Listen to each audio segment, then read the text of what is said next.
இருக்கிறார். நீங்கள் இன்னும் புரிஞ்சுக்க வேண்டியது இன்னும் நிறையா இருக்கும்னு நினைக்கிறேன். ஆண்டவர் எனக்கு புரிய வைத்ததின்படி அண்டு உங்களுக்கு தலைவனாய் நின்று உங்களுடைய பாஸ்டராக நின்று இந்த காரியத்தை உங்களோடு பேசும் பொழுது இன்னும் அதிகமான புரிதலுக்குள்ளே நடத்தி செல்வாராக. ஏமே ராமன் சொல்லுங்களேன். ஸோ கோடு போட்டாச்சு. அந்த சைடு வந்து கண்டனம் அப்படின்னு எழுதுங்களேன். மேலே ஒரு ஹெட்டிங் கண்டனம், இந்த பக்கம் வந்து கிருபை.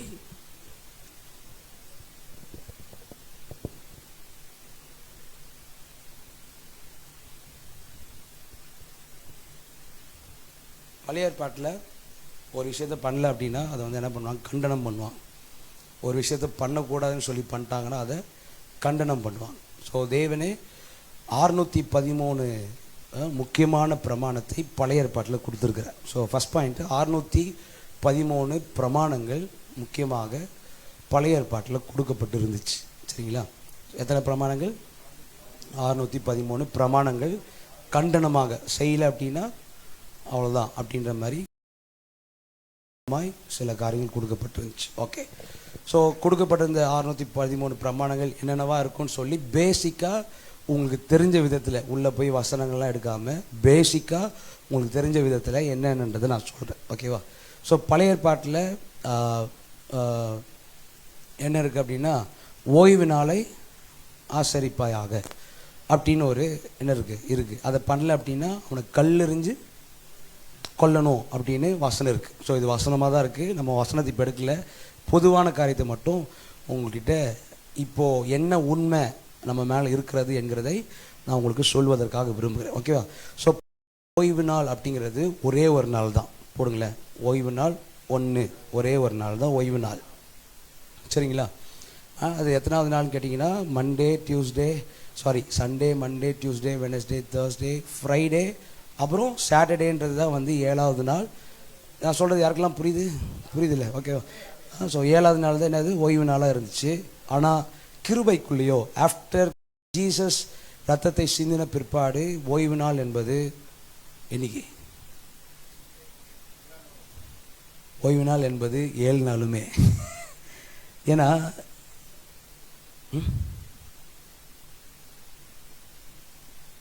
அப்படியாப்பா 7 நாளுமே ஓய்வு நாளாக இருக்கிறது. இயேசு வந்துட்டு அதாவது தேவ பிரசன்னத்தை உணர்கிற நாள் தான் 7வது நாளாக இருந்துச்சு பழைய ஏற்பாட்டில். அப்படி தானே? ஆண்டவர் வந்து 6 நாளும் வந்து ஒர்க் பண்ணிட்டு 7வது நாளில் ஓய்ந்திருந்தார் அப்படின்னு போட்டு அப்படியே போகிறப்போ மோசேயும் அதை பிரமாணத்தில் என்ன எழுதுறாரு அப்படின்னா, 6 நாள் நீங்கள் ஒர்க் பண்ணலாம், ஆனால் 7வது நாள் நாள் தேவனுக்குரிய நாளில் என்ன பண்ணக்கூடாதுன்னா லேம்ப்பு கூட, அதாவது அந்த காலத்தில் லைட்லாம் கிடையாதுல்ல, லேம்ப் இருக்கும் பார்த்தீங்களா, லேம்ப் அமுஞ்சு போனால் கூட தீக்குச்சி வச்சு எரித்து ஆன் பண்ணக்கூடாது. என்ன பண்ணக்கூடாது? ஆன் பண்ணக்கூடாது. தேவ பிரசன்னத்திலே இருக்கணும் அந்த ஒரு நாள் ஃபுல்லாகவே. தேவனுக்காகவே காத்திருக்கிற அப்படிங்கிற இடத்துல இருக்கணும். ராமன் சொல்லுங்களேன். ஆனால் புதிய ஏற்பாட்டில் ஏசு கிறிஸ்து தான் இது ரெண்டுத்துக்கும் நடுவில் இருக்கிற எக்ஸாம்பிள். ராமன் சொல்லுங்களேன். ஏசு கிறிஸ்து என்ன பண்ணாருன்னா, தேவ பிரசன்னத்தை வெறும் சண்டே மட்டும் தான் சர்ச்சுக்கு வரோம், அதாவது வாரத்தின் முதலாம் நாள், வெறும் அன்னைக்கு மட்டும் தேவனுடைய பிரசன்னத்தில் ஏசு கிறிஸ்து இல்லை. ராமன் சொல்லுங்களேன். ஒவ்வொரு நாள் நைட்டுமே, ஒவ்வொரு நாளுமே 24 மணி நேரமே 3 வருஷம் அவர் ஊழி செய்த நாட்களில் ஒரு நாள் கூட அவர் ஓய்ந்திருக்கவில்லை, தேவனோடு இருந்தார். ஸோ தேவனோடு இருக்கிறது தான் ஓய்ந்திருப்பது. ஸோ புதிய ஏற்பாட்டின்படி இதில் உண்மை என்னன்னு கேட்டிங்கன்னா, பழைய ஏற்பாட்டில் ஒரு நாள் தான் ஓய்வு நாள், புதிய ஏற்பாட்டில் எத்தனை நாள் ஓய்வு நாள்? 7 நாளுமே. அதாவது அப்போ நான் வேலையே செய்யக்கூடாதான்னு கேட்டிங்கன்னா அது இல்லை. பழைய ஏற்பாட்டில் வேலை செஞ்சீங்கன்னா அடிப்பாங்க. நீங்கள் ப்ரெசன்ஸில் தேவ ஆவியானவர் கூடயே எல்லா காரியத்தையும் செய்கிறதே 7 நாளும் ஓய்ந்திருக்கிறது.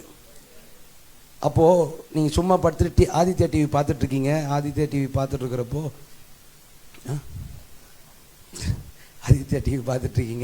அந்த ஆதித்யா டிவி பார்த்துட்ருக்கிறப்போ திடீர்னு ஒரு காமெடி போகுது. அந்த காமெடியில் திடீர்னு தேவன் உங்களுக்கு பேசுகிற சத்தம் கேட்டுன்னு வச்சுங்களேன், நீங்கள் ஓய்ந்திருக்கிறீங்கன்னு அர்த்தம். நான் சொன்னது எத்தனை பேர் புரிஞ்சுது? ஆதித்யா டிவி பார்த்தாலும் உங்கள் கூட கர்த்தர் பேசுவார். இல்லை பேசணும், சொல்லுங்க, பேசணும்ன்றதை தாண்டி பேசுவார்னா ஆதித்யா டிவி தாண்டி நீங்கள் ஸ்போர்ட்ஸ் சேனல் தாண்டி அப்படியே மற்ற எல்லா சேனலுக்கும் போயிட்டு வந்துட்டீங்கன்னா பேசுவார்னு ஒரு 10 நாள் கடந்து போயிட்டீங்கன்னா 10 நாள் நீங்கள் ஓய்வு நாளை ஆசரிக்கலன்னு அர்த்தம். என்ன பண்ணலன்னு அர்த்தம்? ஸோ புதிய ஏற்பாட்டில் நம்ம வெளியெல்லாம் பிரசங்கம் வந்து எப்படி கேட்டு அவங்களும் கரெக்டாக தான் பண்ணியிருக்கிறாங்க. நம்ம புரிஞ்சுக்கிறது எப்படின்னு கேட்டிங்கன்னா, பிரமாணம் தான் ரொம்ப ஸ்ட்ராங்காக வந்து சில கட்டுப்பாடுகளை சொல்லுகிறது. கிருபை வந்து கட்டுப்பாடு சொல்லுகிறது இல்லை. பாஸ்டர் வந்து ஜாலியாக இப்படி வந்து எங்கேயோ டூருக்கு போகிற மாதிரி நீங்கள் வேணா தான் போட்டு வந்தேன் உங்களுக்கு காமிக்கிறதுக்காக. சிலுவெல்லாம் போட்டுக்கிட்டு அப்படி ஒரு மேலே ஒரு கோட் மாதிரி போட்டு ஜாலியாக அங்கே பாக்கெட் வச்சுக்கின்னு எதுக்கு இத்தனை பாக்கெட், அத்தனை ஃபோன் வச்சுக்கிறாரா இல்லாட்டி அத்தனை பர்ஸ் வச்சுக்கிறாரா, எதுக்கு இந்த மாதிரி சாக்ஸி கீக்ஸ்லாம் போட்டுக்கின்னு இது எதுக்கு தேவையா இந்த மாதிரி போட்டுக்கின்னு வந்து நின்று அப்படின்னா, இந்த மாதிரி ஜாலியாக இருக்கிற மாதிரி தான் உங்களுக்கு தோணுது. எதில் இருந்து ஜாலியாக இருக்கணும் அப்படின்னா அவரோட வார்த்தையிலேயே இருந்து, அதாவது என்னை போட சொன்னார் நான் போட்டேன்ற இடத்துல நீங்கள் போட்டீங்க அப்படின்னா அது பிரமாணத்துக்கு உட்பட்டதாக இல்லாமல் கிருபைக்கு உட்பட்டதாக இருக்கிறது. ராமன் சொல்லுங்களேன். ஏன்னா பழைய ஏற்பாட்டில் மனிதர்களுக்கு தேவனுடைய சத்தத்தை அறிந்து கொள்ள முடியாமல் தவித்தார்கள். ஆமென். தேவனுடைய சத்தம் புதிய ஏற்பாட்டிலே பார்த்தீங்கன்னா, இப்போ நம்ம ரீசெண்டாக அந்த குருத்தொலை ஞாயிறு பற்றிலாம் பார்த்துட்டு வந்தோம்ல, அதில் ஒரு இடத்துல குருத்தொலை ஞாயிறு அந்த முடிகிற அந்த நேரத்தில் தேவனுடைய சத்தம், நீ தேவனுடைய என்னோட நேசகுமாரனா இருக்கிறா என்று சொன்ன சத்தம் இவங்களுக்கு எல்லாருக்கும் எப்படி தான் கேட்கும்? இடி முழக்க மாதிரி கேட்குமா? ராமன் சொல்லுங்களேன். அவர் ஞானஸ்தானம் பெற்றும்போது கூட தேவனுடைய சத்தம் இயேசு கிறிஸ்துக்கு மட்டும்தான், ஆவியை பெற்ற இயேசு கிறிஸ்துக்கு மட்டும் கிளியராக கேட்டுச்சு, மற்றவங்க எல்லாருக்கும் இடி முழக்க மாதிரி கேட்டுச்சோம். ராமன் சொல்லுங்களேன். ஸோ பழைய ஏற்பாட்டில் தேவனுடைய சத்தத்தை உணர முடியாமல் தவித்ததற்கான காரணத்தை மாற்றுவதற்காக தான் நியாயப்பிரமாணம் கொடுக்கப்பட்டுச்சு பழைய ஏற்பாட்டில். ஸோ இந்த மாதிரிலாம் இருந்தால் அப்படின்னா தேவன் உன் மேலே பிரியமாக இருப்பார் அப்படின்ற ஒரு பொய் சொல்லுங்கள், பொய் அது. இப்போ பொய் சொல்லாமல் இருந்தான் அப்படின்னா தேவன் பிரியமாக இருப்பார் அப்படின்னா அவன் மனசு என்ன ஆகிடும்னா, பொய் சொல்ல அதனால் தேவன் என் கூட இருக்கிறான் அப்படின்னு நினச்சிக்கிறான், அவ்வளோதான். ஆனால் தேவன் உண்மையாலுமே பேசினாரா பழைய ஏற்பாட்டில்னு கேட்டிங்கன்னா தேவன் அவங்ககிட்ட பேசலை. அவனோட மனநிலைமை பாதிப்பிலிருந்து பாதுகாக்கப்பட்டுச்சு. சத்தமாக ராமன் சொல்லுங்களேன். ஆனால் புதிய ஏற்பாட்டில் நமக்குள்ள ஆண்டு பேசுறதுனால கிராஃபிக்கு கீழே இருந்தவங்க, ஜீரோவில் தான் வந்து யாரெல்லாம் இருந்தாங்கன்னா நியாயப்பிரமாணத்துக்குள்ளே உட்பட்டவங்க எல்லாம் கிராஃபிக்கு கீழே இருந்தாங்க. அதாவது பொய் சொல்லாமல் இருந்தாங்கன்னா நியூட்ரலில் ஜீரோவில் இருப்பாங்க. தேவன் பேசிகிட்டு இருக்கிறார் போல், என் கூட தான் இருக்கிறார் போல், நான் செய்கிறது எல்லாத்துலேயும் தேவன் கூட இருக்கிறார் போல், அவர் சொல்கிறபடி நான் செஞ்சுட்டேன். உபாகம் 28 வாசித்து பார்த்தீங்கன்னா உங்களுக்கு தெரியல, அவர் சொல்கிறது எல்லாத்தையும் ஜீவனுள்ள வார்த்தையை பின்பற்றினவனுக்கு இதெல்லாம் ஆசீர்வாதமாக கொடுக்கப்படும். அந்த வார்த்தையை மட்டும் நம்பி என்ன பண்ணிட்டு வெளியிருந்து வந்த வார்த்தையை நம்பி செஞ்சுட்டு இருந்தா. ஆனால் புதிய ஏற்பாட்டில் மேலே கிராஃப் எப்படி கொடுக்கப்படுதுன்னா, பழைய ஏற்பாட்டில் பலகையில் எழுதப்பட்ட காரியங்களை கர்த்தர் இருதயத்தில் எழுதுகிறார். ராமன் சொல்லுங்களேன். இப்போ புதிய ஏற்பாட்டில் நியாய பிரமாணம் எங்கே எழுதப்படுகிறது அப்படின்னு கேட்டிங்கன்னா இருதயத்தில். இருதயம் என்கிற பலகையில் எழுதப்பட்டதுனால பழைய ஏற்பாட்டில் ஒரு விஷயத்தை முன்னாடி வச்சுட்டு ஃபாலோ பண்ணிட்டு போனால் புதிய ஏற்பாட்டில் இப்போ அவனுக்குள்ளேயே வந்து சத்தம் கேட்கப்படுகிறதாய் மாற்றப்படுகிறது. ராமன் சொல்லுங்களேன். ஸோ ஃபஸ்ட்டு பாயிண்டில் சொல்லிட்டேன். ஸோ ஆண்டவராக இயேசு கிறிஸ்து என்ன பண்ணாருன்னா, ஓய்வு நாள்லேயே போயிட்டு வேணும்னு என்ன பண்ணாருன்னா, சில பேரை 38 வருஷமாக முடவனாக இருந்தவனெல்லாம் என்னைக்கு போய் எழுப்புனாருன்னா ஓய்வு நாளில் தான் எழுப்புனார். ஒரு அம்மா கூனாக இருந்த ஒரு அம்மாவை நிமிர செய்ததும் ஓய்வு நாளில் தான். வராமன்னு சொல்லுங்களேன். இந்த ஓய்வு நாளில் ஏன் சில ஆக்டிவிட்டீஸ் அவர் பண்ணாருன்னு கேட்டிங்கன்னா, அவர் ஒரு நாள் மட்டும் ஓய்ந்திருக்கிறது போதாது, இல்லை அது இல்லை தேவனுடைய திட்டம். ஒரு நாள் மட்டும் நீதிமானாக இருந்துட்டு மற்ற நாள் எல்லாம் துர்மார்க்கமாக இருக்கிறது கர்த்தருடைய திட்டம் இல்லை. 24 மணி நேரமும் தேவ ஆவினால் நடத்தப்படுகிறதே. ஓகே, இப்போது உங்ககிட்ட கம்பேர் பண்ணிங்க. நான் இப்போ இவ்வளோ நேரம் ஆவியில் நிரம்பிட்டு இருந்தீங்களே, ஆவியில் நிரம்பின்னு இருந்த நீங்கள் எல்லாருமே ஒரு காலத்தில் பயங்கரமாக சேரகிலாம் உடச்சவங்க தான், ஸ்பீக்கரெல்லாம் இழுத்து விட்டவங்க தான். அந்த மாதிரி இருந்த நீங்கள் உங்கள் ஆவி எங்கே போச்சுன்னு ஆண்டவர் கேள்வி கேட்குறாரு. உங்கள் ஆவி உங்ககிட்ட இல்லை அப்படின்னா நீங்கள் நியாய பிரமாணத்தில் இருக்கிறீங்கன்னு ஒரு ஆமீன் சொல்லுங்களேன்.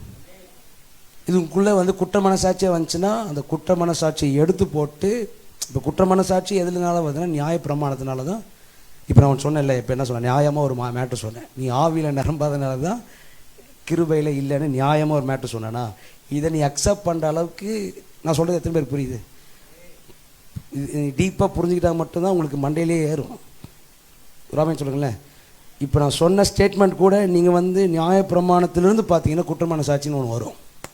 ஒருவேளை அப்போ நியாயப்பிரமாணம் அப்போ நான் வந்து ஆவியில் தான் இல்லையோ அப்படின்னு வந்துச்சு அப்படின்னாலே அதுவும் நியாயப்பிரமாணம் தான். இதெல்லாம் ஏன் வந்துச்சுன்னா, இன்னும் நீங்கள் ஆவியில் நிரம்பாமல் இருக்கிறதுனால தொடர்ந்து இதுக்கப்புறமும் வரும், இதுக்கப்புறம் அப்படி ஆயிடுச்சு இப்படி ஆயிடுச்சுன்னு நியாயமான காரியங்களே பேசிகிட்டே இருப்போமே தவிர கிருபையில், அதாவது கர்த்தர் செய்கிற எதுவுமே நியாயமாகவே இருக்காது, கிருபையில் அது வேறு மாதிரி கூட்டிகிட்டு போகிறதாக இருக்குது. ராமன் சொல்லுங்களேன். மனுஷனுடைய கண்ணுக்கு பார்க்குற ரீதியாக இருக்கிறது எல்லாமே நியாயப்பிரமாணம். ஒரு ஆமீன் சொல்லுங்களேன். ஆனால் தேவ ஆவியானவர் உணர்த்தி செய்யப்படுகிறது எல்லாமே கிருபையாக இருக்கிறது. பழைய ஏற்பாட்டில் கிருபையை செஞ்சாங்களா? ஆமாம். நோவாவின் கர்த்தருடைய கண்களில் நோவாவுக்கோ கிருபை கிடைத்தது. அது எவனுமே செய்யாததை இவன் மட்டும் செஞ்சுட்டு இருந்தான். நீங்கள் எல்லாருமே செய்கிற மாதிரியும் உங்களுக்குள்ளே ஆல்ரெடி ஒரு மாம்ச எண்ணங்கள் இருக்கும் பார்த்தீங்களா, அதே செய்கிறவர்களாக இருந்தீங்க அப்படின்னா நீங்கள் நியாய பிரமாணத்துக்கு உட்பட்டவர்களாக இருக்கிறீர்கள். ராமேன் சொல்லுங்களேன். ஸோ இயேசு வந்து ஃபஸ்ட்டு இது மேஜராக உடைக்கிறார். எதை உடைக்கிறாரு? என்னது 113 கட்டளையும் உடைக்கிறாரு. அதில் வந்து ஃபஸ்ட்டு மேஜராக வந்து இந்த ஓய்வு நாள் என்கிறத ஒரு நாள் இல்லைப்பா, ஒரு நாள் ஓ அப்போ ஜாலி, அப்போ எப்போ பார்த்தாலும் ஜாலி அப்படியே சுற்றிக்கலாம் அப்படின்னு சொல்ல வரல. 24 மணி நேரமும் தேவனோடு இணைக்கப்பட்டிருக்கிற வாழ்க்கை குறித்து அவர் பேசுகிறார். ராமன் சொல்லுங்களேன். ஸோ இதுக்கப்புறம் நீங்கள் சர்ச்சுக்குள்ளே வந்ததுக்கப்புறம் உங்கள் வாய் இப்படி இருக்கக்கூடாது. நீங்கள் வாய் திறந்து ஏதாவது அந்நிய பாஷையை சர்ச் முடிகிற வரைக்கும் நீங்கள் பேசுகிறவர்களாக இருக்கணும். ப்ரெசன்ஸை உணர்றீங்களோ உணர்லையோ விருப்பப்படுகிறது ரொம்ப முக்கியன்றார். நான் ஆவியிலே இருக்கணும்னு விருப்பப்படுகிறவர்களாக நீங்கள் இருக்கணுமா? கர்த்தர் திருப்பி சொல்கிற, கர்த்தர் கண்டம் பண்ணுகிறவர் கிடையாது. கண்டம்னா கண்டிக்கிறவர் கிடையாது. ஒரு அமைச்சு சொல்லுங்களேன். கர்த்தர் உங்களை ஆறுதலை சேர்த்து கொள்கிறவர். கண்டம் பண்ணுகிறவர் இல்லாமல் அப்படியே நீ வந்து மாம்சத்திலே உட்காந்துருந்தாலும் அவர் அமைதியாக தான் உட்காந்துருப்பார். ஆனால் பழைய ஏற்பாட்டில் கண்டம் பண்ணுறார். தம்பி வந்துரு, கரெக்டாயிரு அப்படின்னு திருப்பி 0 கூட்டு வருவார். ஆண்டு உன்னை 0 கூட்டு வரதுக்காக, அந்த கிராஃபில் 0 கூட்டு வரதுக்காக உன்னை கூப்பிடல, மேலே இன்னும் பெற்றுக்கொள்வதற்காக கூப்பிடுறார். நான் சொன்னது எத்தனை பேருக்கு புரியுதா? புரிஞ்சாங்க ஒரு ஆமீன் சொல்லுங்கள். புரியாதவங்களை நான் திருப்பி சொல்கிறதுக்காக விரும்புகிறேன். ஏன்னா இந்த மாதம் ஆண்டவர் சொல்லியிருக்கிறார், this is the month of knowing truth. உண்மையை, சத்தியத்தை தெரிந்து கொள்கிற மாதமாக இந்த மாதம் இருக்கிறது. ஒரு ஆமீன் சொல்லுங்களேன். உங்கள் வாழ்க்கையில் இன்னும் ஆசீர்வாதம்லாம் வராமல் இருக்கிறதுக்கான முக்கியமான காரணம், இப்போ ஃபார் எக்ஸாம்பிள் ஆசீர்வாதம் இப்போ எனக்கு வந்து கேட்டுக்கிட்டு இருக்குன்னு வச்சுங்களேன். கேட்டுக்கிட்ட இருக்கிற ஆசீர்வாதத்தை நான் போய் பெற்றுக்கொள்ளணும் அப்படின்னா ஒரு வழி இருக்குது. ராமேன் சொல்லுங்களேன். ஸோ தேவன் வைத்திருக்கிற கிருபை என்கிற வழியில் தான் நீங்கள் ஆசீர்வாதத்தை பெற முடியும். அதை தாண்டி நியாயப்பிரமாணமாய் அப்படியே இப்படி ஓரிங்க போனோன்னே இங்கேருந்து நான் நடப்பதற்கு பாத்திரவான் இல்லை, கொஞ்ச நேரம் சேரில் உட்காருவோம் அப்படின்னு உட்காந்திங்கன்னா நியாயப்பிரமாணம் கொஞ்ச நேரம் டயர்டாகிட்டேன் அப்படின்னு அந்த நியாயப்பிரமாணம் என்னை உட்கார வச்சிருச்சுன்னா நான் கீழே போக முடியாது. இப்படியே கொஞ்ச நேரம் இங்கேயே சுற்றினே இருக்க வேண்டியது. தேவன் என்ன விரும்புகிறாருன்னா உங்கள் மேலே வைக்கப்பட்டிருக்கிற ஆசீர்வாதங்களை நீங்கள் பெற்றுக்கொள்ளணும்னு விரும்புகிறார். திருப்பி நான் பேசிகிட்டு இருக்கும் போது யாருக்காவது குறுக்குறுன்னு ஏதாவது ஐயோ நம்ம வெட்டு விலகி வந்துட்டோமோ ஓடி வந்துட்டோமோன்னு அப்படின்னு தோணுச்சு அப்படின்னா நல்லா தெரிஞ்சுங்க, நீங்கள் ஆவியில் நிரம்பாமல் இருக்கிறதுக்கான காரணமே உங்களை பிரமாணமாக உங்களை தோன்ற வைக்கிறது. புரிஞ்சுதாம்மா? ராமேன் சொல்லுங்களேன். ஓகே, 2வது பாயிண்ட், பாவம் செஞ்சால் பழைய ஏற்பாட்டில் தப்பு. பாவம் புதிய ஏற்பாட்டில் பாவம் செஞ்சால் தப்பு இல்லை. அதை நான் ஃபுல்லாக சொல்லி முடிச்சிடுறேன். பாவம் செஞ்சால் தப்பு இல்லை, ஆனால் பாவத்திலே விழுந்திருக்கிறது தப்பு. பழைய ஏற்பாட்டில் பாவம் செஞ்சாலே என்னது தப்பு. ஆனால் புதிய ஏற்பாட்டில் பாவம் செய்தக்கப்புறம் விழுந்தே கிடப்பது தப்பு.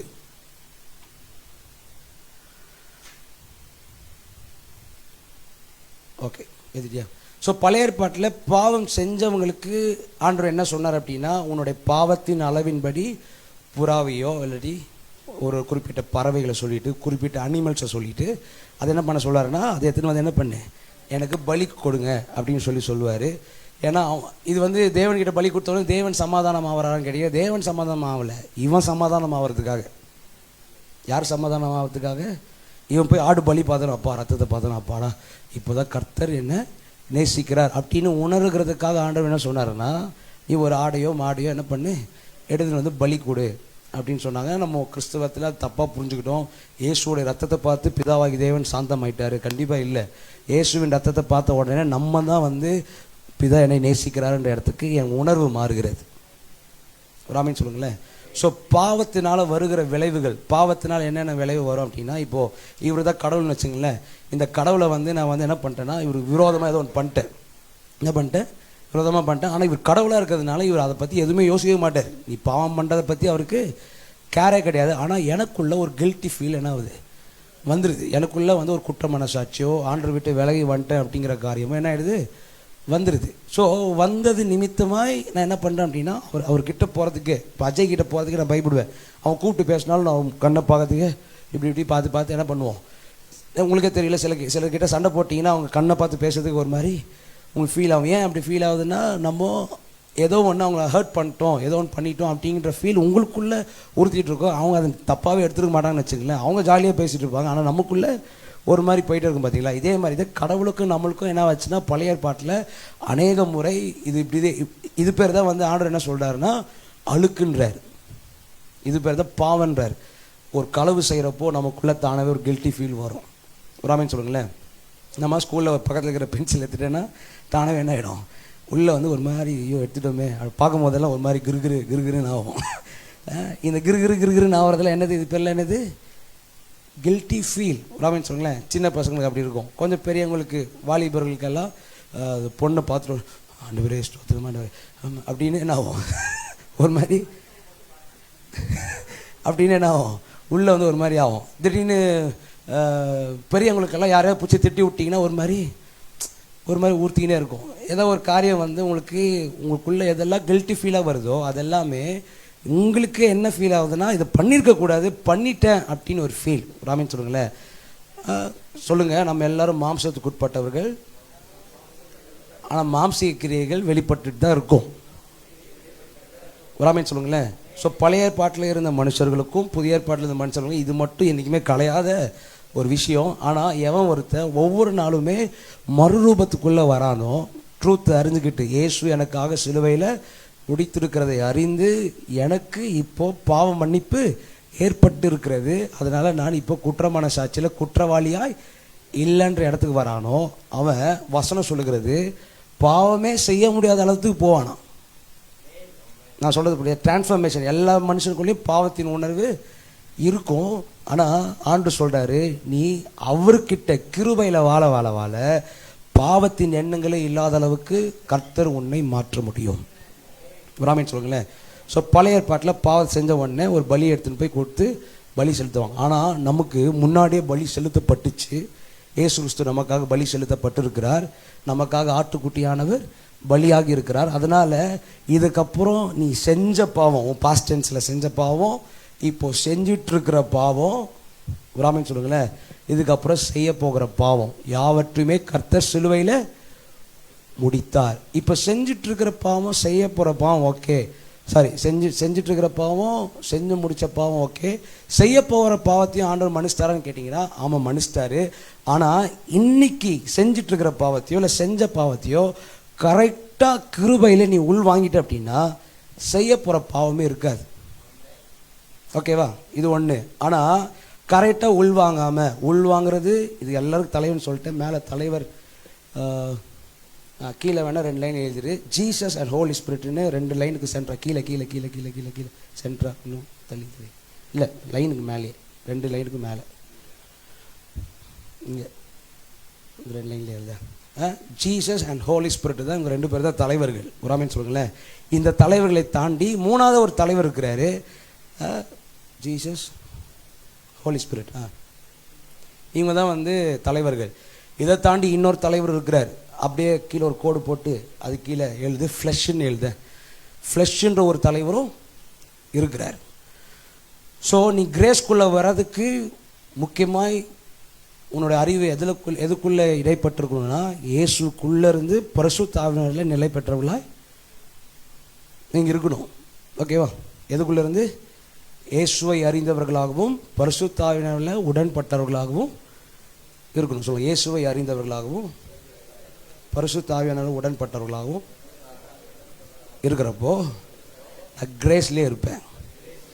நான் இன்றைக்கி வந்து ஆக்சுவலி இந்த சத்தியத்தை நீங்கள் தெரிஞ்சு கொண்டாலே உங்கள் வாழ்க்கையில் பாடுகள் இருக்காது, துன்பங்கள் இருக்காது, ஆவியில் நிரம்பாமல் இருக்க மாட்டீங்க.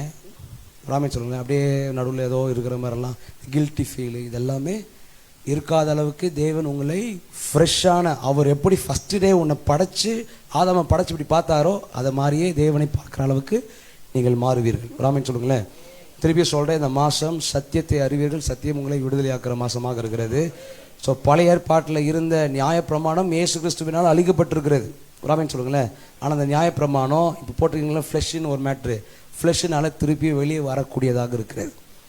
ராமேன்னு சொல்லுங்களேன். ஸோ அதுக்கான எல்லா வசனமும் எடுத்துகிட்டு வந்திருக்கிற ஒரு நார்மலாக ஒரு கிளான்ஸாக வந்து நீங்கள் என்னென்ன காரியத்தை பார்க்கணும் அப்படிங்கிறத நான் விரும்புகிறேன். ராமேன்னு சொல்லுங்களேன். இது வரைக்கும் நான் சொன்னது புரிஞ்சுதான்? ஓகே. இப்போ வந்து உங்கள் வீட்டில் வந்து உங்கள் அம்மாவோ அப்பாவோ இல்லை பிள்ளைங்களோ உங்களுக்கு ஏற்ற மாதிரி இல்லை, சரிங்களா? சொல்லுங்கள், சமாதானம் இல்லை அப்படின்னு போட. சமாதானம் இல்லை. பழைய ஏற்பாட்டில் சமாதானம் இல்லை அப்படின்னா அந்த சமாதானம் இல்லைன்ற விஷயத்தோட, அதாவது ஆபிரகாம் வந்து டக்குன்னு என்ன பண்ணிட்டா அப்படின்னா ஆகாரை போய் கல்யாணம் முடிச்சாரா. கல்யாணம் முடிச்ச உடனே அந்த சமாதானம் இல்லைன்ற இடத்த, அதாவது பிள்ளை இல்லைன்ற இடத்த சமாதானமாக மாற்றணுன்னு தான் ஆகாரை என்ன பண்ணாங்க, கல்யாணம் முடிச்சாங்களா. ஆனால் அதுலேயே ஒரு திருப்பி சமாதானம் இல்லாமல் ஆயிடுச்சு. திருப்பி என்ன பண்ணுறாங்க, அதுலேருந்து சாராவில் வந்து என்ன பண்ணுறாங்க, அவங்களுக்கு கிளம்பி வெளியே போ சொல்லு அப்படின்றாங்களா. வெளியே போ சொன்னதுக்கப்புறம் இவருக்கு சமாதானம் இல்லாமல் போயிடுச்சு. ஐயா நான் பெத்த பிள்ளையாச்சு அப்படின்ற இடத்துல இவர் சமாதானம் இல்லாமல் இருக்கிறார். பழைய ஏற்பாட்டில் சமாதானம் இல்லைன்றது 100க்கு 100 உண்மை. திருப்பி சொல்கிறேன், புதிய ஏற்பாட்டில் இயேசு கிறிஸ்துவின் ரத்தம் சிந்தப்பட்டதுனால நாம் எல்லாரும் அவங்கள விட ரொம்ப நல்லாவே இருக்கிறோம். நீங்கள் நினச்சக்கூடாது நான் தான் ரொம்ப சோர்வாகிறேன் போல் உலகத்திலே அப்படின்ட்டு.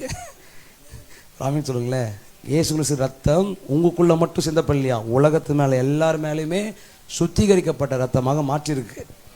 ஒருத்தர் வந்து சண்டை போடுறான், ஒருத்தர் வந்து வார் உண்டு பண்ணுறான். வார்னா போர், தேசத்துக்கும் போர் உண்டு பண்ணுறான்னா அவனுக்குள்ள அவன் இதெல்லாம் நடந்திருந்தாலும் அதெல்லாம் இல்லை, எனக்கு வந்து சில விஷயம் தான் மெயின், மாம்சத்தில் எழும்பினதுனால நியாயப்பிரமாணம் வெளிப்பட்டதுனால அவன் அப்படி பண்ணுறானே தவிர, மற்றபடி இயேசு சிலுவையில் ரத்தம் சிந்தினப்போ உலகம் முழுக்கவே பரிசுத்தத்தை கர்த்தர் கொடுத்துட்டு போயிருக்கிறார். இது எல்லாத்தையும் வசனம் இருக்குது. இப்போதைக்கு நான் வேறு வசனம் நிறைய வசனம் பிடிக்கணும், அதனால் அதெல்லாம் எடுக்கல.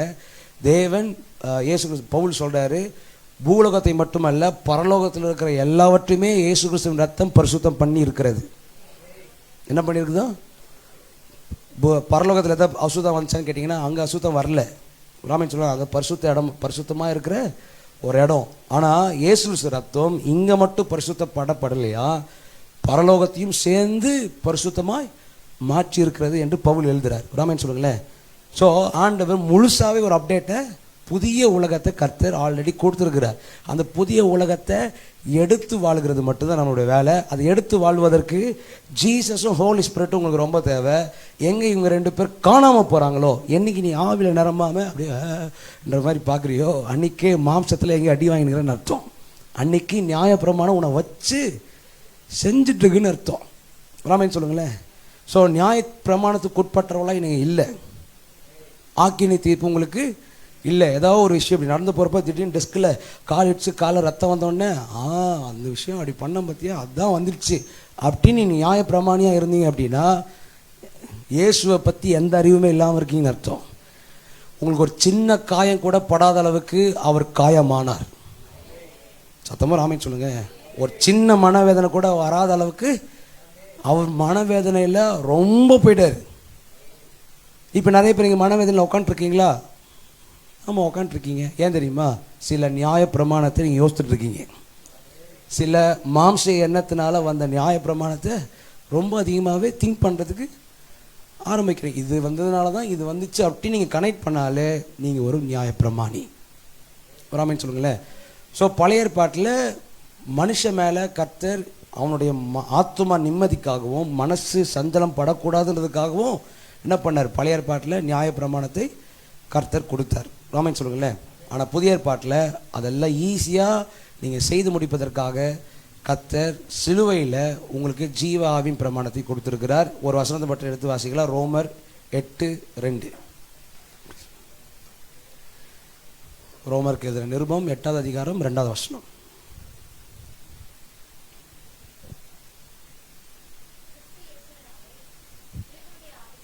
ஸோ கிறிஸ்து இயேசுவினாலே வந்த ஜீவனுடைய ஆவியின் பிரமாணம், என்னை பாவம் சொல்லி ஒரு பிரமாணம், மரணம் என்று சொல்லி ஒரு பிரமாணம் என்பவைகள் இருந்து என்ன பண்ணிச்சான்? விடுதலை சொல்ல, விடுதலை ஆக்கிற்றே. ஸோ கிறிஸ்துவினாலே நான் சில விஷயத்தில் விடுதலை ஆகியிருக்கிறேன். நீங்கள் எல்லோரும் கிறிஸ்தவர்களா அப்படின்னு சொன்னால் நீங்கள் என்ன பண்ணுவீங்க? ஆமாம் சொல்கிறேன், கை தூக்கி ஒரு ஆமன் சொல்லுங்க. இல்லைன்றவங்களுக்கு ஒரு கை தூக்கி ஆமன் சொல்லுங்க. ஓகே, யாரெல்லாம் ஆமாம் சொல்கிறீங்க? ஓகே. ஸோ நம்ம எல்லாருமே கிறிஸ்தவர்கள், அதனால தான் இன்றைக்கி கிறிஸ்தவ கூட்டத்தில் உட்காந்துக்கிறோம். ஆமாவா? அப்போ நீங்கள் கிறிஸ்து என்னால் முடிச்சு வச்சாரோ அதுக்கு நீங்கள் வாழ்ந்துருக்கணும். ஆமாவா? ஸோ அவர் என்ன பண்ணுறாருன்னா ஜீவ ஆவியின் பிரமாணம் அப்படின்னு ஒரு பிரமாணம் சொல்ல, ஜீவ ஆவி, ஆவியில் இருக்கிற ஒரு ஜீவனை குறித்து பேசப்படுகிற வார்த்தை அங்கே நம்ம பார்க்குறோம். ராமன் சொல்லுங்களேன், திருப்பி சொல்கிறேன், நீங்கள் ஆவியில் ஷைனாக இல்லை அப்படின்னா நீங்கள் நியாய பிரமாணத்தில் இருக்கிறீர்கள். இதை நான் வந்து உங்களை கண்டம் பண்ணுறதுக்காக சொல்ல, அங்கேருந்து எழுந்து வெளியே வாடா அப்படின்னு கூப்பிட்றதுக்காக உங்களை எடுத்து நான் சொல்லுகிறேன். ராமன் சொல்லுங்களேன், இன்னும் இந்த இடத்துல அப்படி இடிக்கிற மாதிரி, அது அப்படி நாங்கள் தான் நேற்று ஜோம் பண்ணோமே நான் அப்படின்ற மாதிரிலாம் வந்துச்சு அப்படின்னா திரும்பி நீங்கள் நேற்று ஜோம் பண்ணீங்க, இப்போ வரவதுக்கு முன்னாடி கூட ஜோம் பண்ணீங்க. ஆனால் இந்த second if you are not in the spirit you are in the contamination. நீங்கள் ஆவியில் இல்லை அப்படின்னா நீங்கள் எதில் இருக்கிறீங்கன்னு அர்த்தம்? நியாய பிரமாணத்தில் இருக்கிறீங்கன்னு அர்த்தம். ராமன் சொல்லுங்களேன். ஸோ நியாய பிரமாணம் கொஞ்சம் புரிஞ்சிருக்குன்னு நினைக்கிறேன். அண்ட் ஓகேல புரிஞ்சிச்சுல. ஸோ பழைய ஏற்பாட்டில் மனுஷனுடைய மனசுக்கு ஏற்ற மாதிரி சில ஆண்டர்கிட்ட அவன் வந்து நிற்கணும், தள்ளி போயிடக்கூடாதுன்றதுக்காக சொல்லப்பட்டதெல்லாம் நியாய பிரமாணமாக இருக்கிறது. அது ஆண்டர் கண்டிப்பாக சொன்னார். பொய் சொல்லாதிருப்பாயாக, களவு செய்யாதிருப்பாயாக, பொய் சாட்சி சொல்லாதிருப்பாயாக, அப்புறம் பிறனுடைய பொருளை என்ன பண்ண இச்சாதிருப்பாயாக, விபச்சாரம் செய்யாதிருப்பாயாக, களவு செய்யாதிருப்பாய், அப்புறம் மேலே இருக்கிற 4 கட்டளை வந்து தேவனுக்குரிய கட்டளை. என்னை தவிர வேறு தேவர்கள் உங்களுக்கு உண்டாயிருக்க வேண்டாம், சிலையை செய்யாத, வீணிலே நாமத்தை வணங்காத, அப்புறம் இன்னொன்று வந்து இருக்கும், இது வந்து 6வது பிரமாணத்துலேருந்து வரும், தாயும் தகப்பனையும் கனம் பண்ணுவாயாக. ஸோ மேலே 4 பிரமாணமும் தேவனை குறித்தான பிரமாணமாகவும், மீதி இருக்கிற 6 பிரமாணமும் 6 கட்டளையும் மனுஷக்குள்ளே இருக்க வேண்டிய பிரமாணமாகவும் அந்த பிரமாணம் இருக்குதா? அதில் 10 தானே இருக்குது.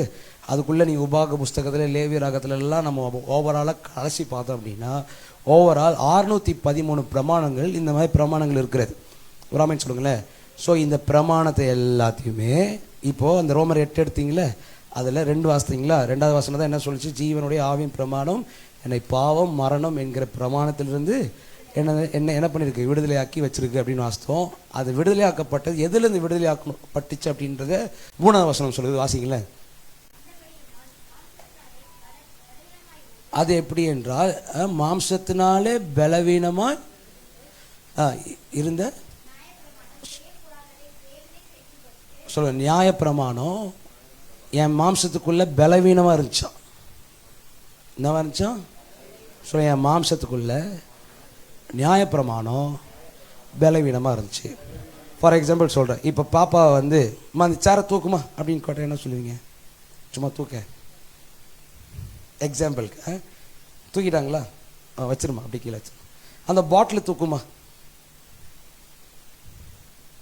ஓகே வச்சிருங்க.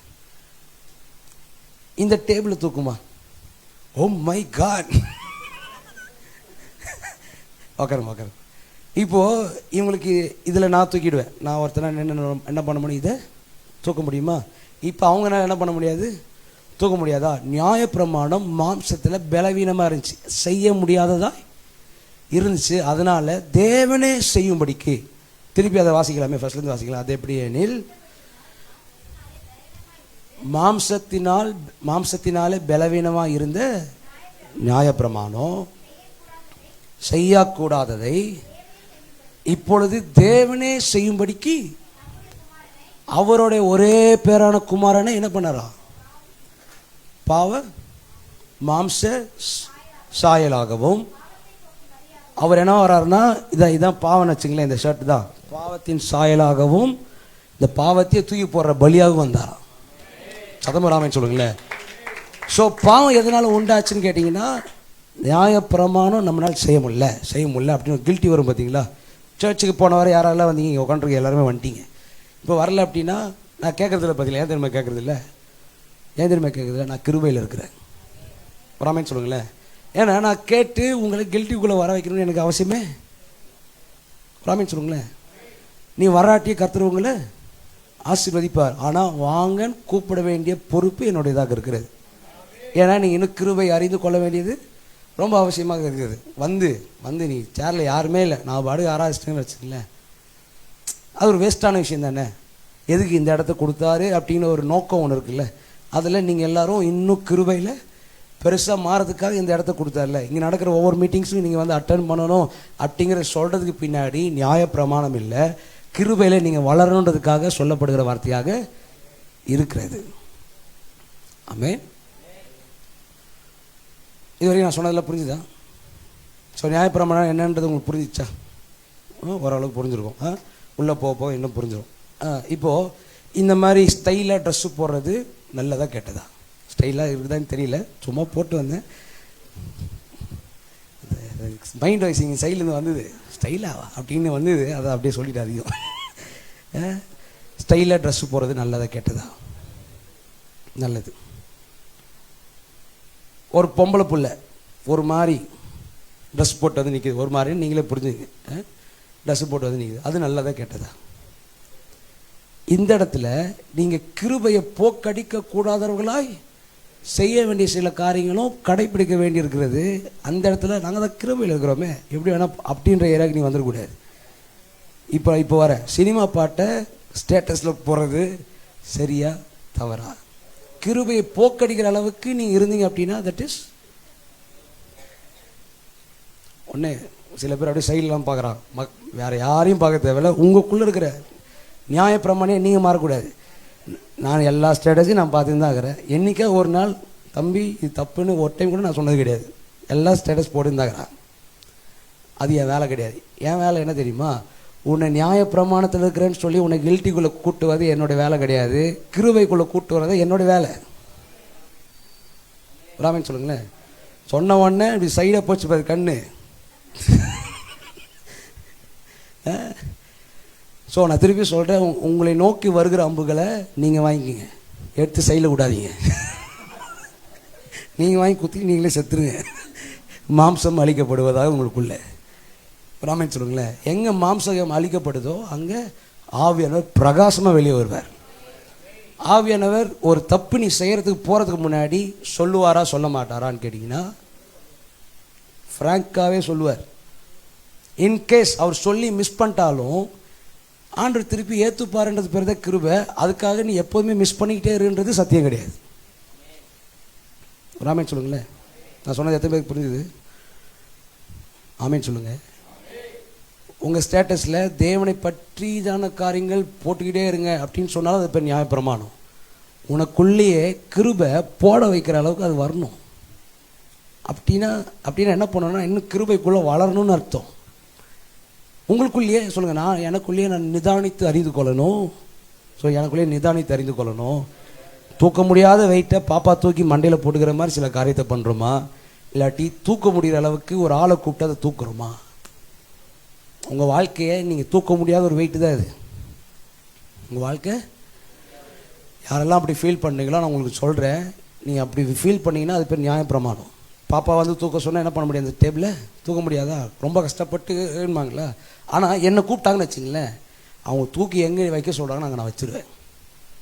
ஸோ கிருபை என்பது என்னென்னா, நம்மளால் செய்ய முடியாமல் இருந்த பலவீனமாக இருந்த நியாயப்பிரமாணத்தை தேவனே செய்யும்படிக்கு பாவத்தின் சாயலாகவும் பாவத்தை போக்குற பலியாகவும் எனக்காக இயேசுவை கர்த்தராகிய தேவன் கொடுத்தார். இதை புரிந்து கொள்வது தான் கிருபையாக இருக்கிறது. ஸோ 2 டிவிஷனாக பிரிச்சிருக்கிறேன். ஒன்று மாம்சிகம், உங்களுக்குள்ளே ஓடுற எல்லா மாம்சிகமுமே that is not by spirit of God. இல்லை பிரதர், நான் கிளம்புறப்போ சட்டை என்ன சட்டை போகணுன்னு ஆண்டர்கிட்ட கேட்டேன், போட்டு வந்துட்டேன். ஆனால் நடுவில் வரப்போ ஆண்டர் சிகரெட் பேக்கெட் வாங்க சொன்னார் எடுத்து ஊதுறதுக்கு அப்படின்னு சொல்ல மாட்டீங்க. சரட்டை வேணால் நீங்கள் கேட்டு வந்துருக்கலாம், ஆனால் சிகரெட் பேக்கெட் வாங்கினது நீங்கள். ஆமென் சொல்லுங்களேன். So everything is not by Holy Spirit அப்படின்ற இடத்துல நீங்கள் வாழ்ந்தாலே என்னப்பா, அப்படி வாழ்ந்தாலே அது என்ன மீன் பண்ணுதுன்னா you are not belongs to கிரேஸ்ன்னு. அதாவது நாட் பிலாங்ஸ் டு கிரேஸ் இல்லை, நியாயப்பிரமாணத்தில் இருக்கிறீங்கன்னு அர்த்தம். கிருபைக்கு ரீச் ஆகாமல் இருக்கிறீங்கன்னு அர்த்தம். ஆனால் கிருபையில் தான் இருக்கிறீங்க.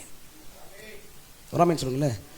ஸோ கிருபை உங்கள் மேலே தான் இருக்குது. இப்போ நீ போயிட்டு எனக்கு சட்டை இதெல்லாம் போட சொன்னார் அப்படின்னு சொல்லிட்டு வந்துட்டு நான் படுக்கு போயிட்டு டாஸ்மார்க் இல்லை வாங்கி ஆண்டதான் சட்டை போட சொன்னார் இப்படின்னு டாஸ்மார்க்கு ஆண்டர் போஸ்ட் சொல்வாரா அப்படின்னு கேட்டால் சில பேர் அந்த குடி பிரியர்கள் ஆமான்றாங்க. ஏன்னா அவங்களுக்கு அதில் பிரியமாக இருக்குது. நீ சில விஷயத்த விடாமல் இருக்கிறதுக்கு பின்னாடி என்னதான் இருக்கும், உனக்கு அதில் பிரியமாக இருக்கும். என்னவா இருக்கும்? அதில் பிரியமாக இருக்கும். இப்போது ஒரு 4 மணிக்கு தூங்கிட்டு இருக்கிறேன். ஏதோ ஒரு இடத்துல ஊழியம் பண்ணிகிட்டு இருக்கிற மாதிரி ஒரு கனவு வருது. எல்லோரும் அனாயிட்டிங்கில் நிரம்புறாங்க, கீழே விழுறாங்க, அதான் பண்ணுறாங்க. இந்த மாதிரி ஒரு சின்ன பாப்பாவுக்கு போய் ப்ரேயர் பண்ணேன். அந்த பாப்பா வந்து டக்குனு என் கை பிடிச்சி எனக்கு ப்ராஃபஸி சொல்லுது. என்ன சொல்லுதுன்னா, இதுக்கப்புறம் நீங்கள் சிக்கன் சாப்பிடாதீங்க. நான் நிறைய டைம் சிக்கன் சாப்பிட மாட்டேன்னு சாப்பிட்டு கூட கேளுங்க, நிறைய டைம் ஸ்கிப் பண்ணேன். ஆனால் என்ன சூழ்நிலையில் திரும்பி வருது, சாப்பிடுவோன்னு சாப்பிட்றது. இப்போ ப்ராஃபஸில் சொல்கிறப்ப நான் ஜெகாட சொல்லிட்டு வரேன். ஆண்டவர் திருப்பி கனவுல வந்து பேசுகிறாரு. நான் ஊழியக்காரனாகவே இருந்தாலும் கர்த்தரோட வார்த்தைக்கு கேட்க முடியாமல் போக முடியுமான்னு கேட்டால் கேட்க முடியாமல் போக முடியும். அது நியாயப்பிரமாணமாக மாறும். இப்போ இது எப்படி நம்ம நியாயப்பிரமாணமாக மாறும்? நான் சிக்கன் சாப்பிட்டதுனால சூடாயிடுச்சு அப்படின்னு நியாயப்பிரமாணம் இப்போ உள்ளே என்ட்ராக முடியும். ராமன் சொல்லுங்களேன். ஆனால் தேவன் முன்னாடியே சொன்னார்ல சிக்கன்னு, எனக்கு எப்பயோ சொல்லிட்டாரு. நான் நிறைய டைம் வீட்டிலலாம் சொல்லி ஸ்டாப் பண்ண போகிறேன்னே சொல்லிட்டேன். அது ஓவராலாக நான்வெஜ் எடுக்க போகிறதில்ல அப்படி சொன்னேன். சிக்கன் சாப்பிட்றது ஸ்பெசிஃபைடாக சொன்னதை ஸ்டாப் பண்ண போகிறேன், நான்வெஜ் எடுக்க போகிறதில்ல அப்படின்றது சொன்னாலும் எனக்கு ஒரு ரொம்ப ஸ்நேகிதர் ஒருத்தர் இருக்கிறார். அப்பப்போ பிரியாணி செஞ்சு கூப்பிடுவார், வாயா வந்து சாப்பிடியா அப்படின்னு. ஒன்று, தேவனே என்னை பாருங்கள், என் பாவத்தை முற்றும் மாற்றிக்கொள்ளுங்கள் அப்படின்னு போயிட்டு என்ன பண்ணிடுது, ஒப்பு கொடுத்தீரையா அப்படின்னு எடுத்து சாப்பிட்றது. இப்போ தேவன் வந்து பேசுகிற ஒவ்வொரு சவுண்டுக்குமே நீங்கள் ரெஸ்பாண்ட் பண்ணுகிற, அதாவது தேவன் வந்து பேசுகிற சவுண்டு பேருது கிருபையே. கிருபையில் இருக்கிறோம் அப்படின்னா என்ன அர்த்தம்னா, எது வேணால் செய்யலாம், தேவன் என் கூட இருப்பார், அது இல்லை. ராமே சொல்லுங்களேன். தேவன் சொல்கிற சவுண்டுக்கு, சாரி அது வந்து ரெண்டாவது, தேவன் சொல்கிற சவுண்டை கேட்குறதே கிருபையாக இருக்கிறது. ஸோ சவுண்டுக்கு ரெஸ்பாண்ட் பண்ணுறது கிருபையை போக்கடிக்காமல் நீங்கள் செய்கிறதாக இருக்கிறது. ஒரு 2 லைன் எழுதிக்கிறியா? கிருபை பெற்றுக்கொள்வது இஸ் ஈக்குவல் டு கீழே கீழே கீழே ஆமாம் நார்மலாக கிருபையை பெற்றுக்கொள்வது இஸ் ஈக்குவல் டு தேவனுடைய சத்தத்தை கேட்பது. ஓகேவா? கிருபை போக்கடிக்காமல் இருப்பது இஸ் ஈக்குவல் டு தேவனுடைய சத்தத்தை கேட்டு நடப்பது. ஐயா இது தெரியுது அதில்?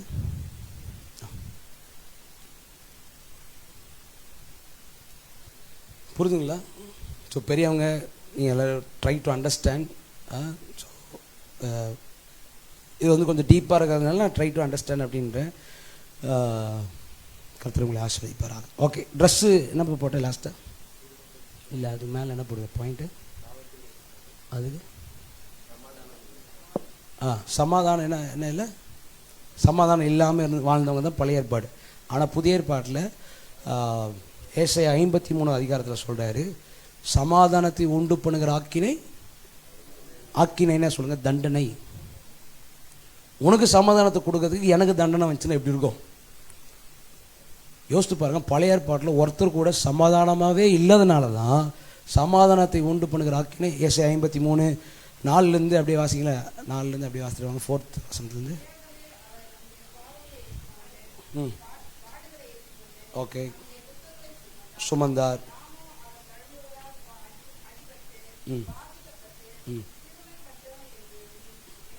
எண்ணினோம், காயப்பட்டு நொறுக்கப்பட்டார். ஸோ இந்த 4வது வசனத்தில் சொல்லப்பட்ட எல்லாத்துக்கும் எதுக்காக பண்ணாருன்னா, சமாதானத்தை உண்டு பண்ணுகிற ஆக்கினை. ஆமென் சொல்லுங்களேன். ஸோ நான் சமாதானம் இருக்கிறதுக்காக தான். புதிய ஏற்பாட்டில் உங்கள் குடும்பம் சமாதானமாகவே இருக்க முடியும். திருப்பி சொல்கிறேன், சமாதானம் இல்லை அப்படின்னா நியாயப்பிரமாணத்தில் இருக்குன்னு அர்த்தம். திருப்பி கில்ட்டி வந்துச்சுன்னா ஆவில் நரம்பு. ராமே சொல்லுங்களேன். சமாதானம் உங்களுக்குள்ளே எப்போதுமே இருக்கணும். நான் இப்போ வந்து நின்னேன்னா, அக்கா சிந்தாக்கா வந்திருந்தாங்க, பசங்க வந்திருந்தாங்க, யாருமே இல்லை. ஜோமணி முடிச்சோடனே அக்கா எல்லாருமே திரும்பி பார்க்குறாங்க. சமாதானம் கெட்டுருமா எனக்கு அப்படின்னு கேட்டீங்கன்னா சத்தியமாக கிடையாது. ஒருத்தருமே இல்லாட்டியும் இப்போ நான் என்ன எடுத்துகிட்டு வந்தால் அதை பேசி முடிச்சிடுறேன். ஏன் சொல்லுங்கள்? எனக்கு சமாதானம் கிடையாது. ஏன்னா எனக்குள்ள ஒரு நியாயப்பிரமாணத்தின் ஆவி, முந்தின காலத்தில் இருந்த நியாயப்பிரமாணம் சமாதானமே இல்லாத விஷயத்த ஒரு நாள் தேவன் வேரோடு பிடுங்கி சமாதானத்தை நிலை நிப்பாட்டினார். அன்னிலிருந்து காசே இல்லாட்டி சமாதானமாக இருப்பேன். சுற்றி எல்லாமே ஒரு மாதிரி துரோகிகளாக பார்த்தாலும் சமாதானமாகவே இருப்பேன். சமாதானத்தை உண்டுபடுகிற ஆக்கினை அவர் மேலே வந்ததுனால புதிய ஏற்பாட்டில் நான் சமாதானத்தோடு வாழணும். இன்கேஸ் நீங்கள் சமாதானத்தோடு வாழலை என்றால் நீங்கள் நியாயப்பிரமாணத்தில் இருக்கிறீர்கள். யாருக்கா டவுட் இருந்தால் அதை கேளுங்களேன். எனிதிங்? அப்போ இப்படி இருக்குதே, அப்போ என்னது இது அப்படின்னு ஏதாவது டவுட் இருந்துச்சுன்னா எனிதிங் கேட்குறியா? கேட்குறீங்களா? நான் இது வரைக்கும் சொன்னது எத்தனை பேர் புரிஞ்சுது? ஓகே. இப்போ ட்ரெஸ் பற்றி சொன்ன பார்த்தீங்களா? ஸோ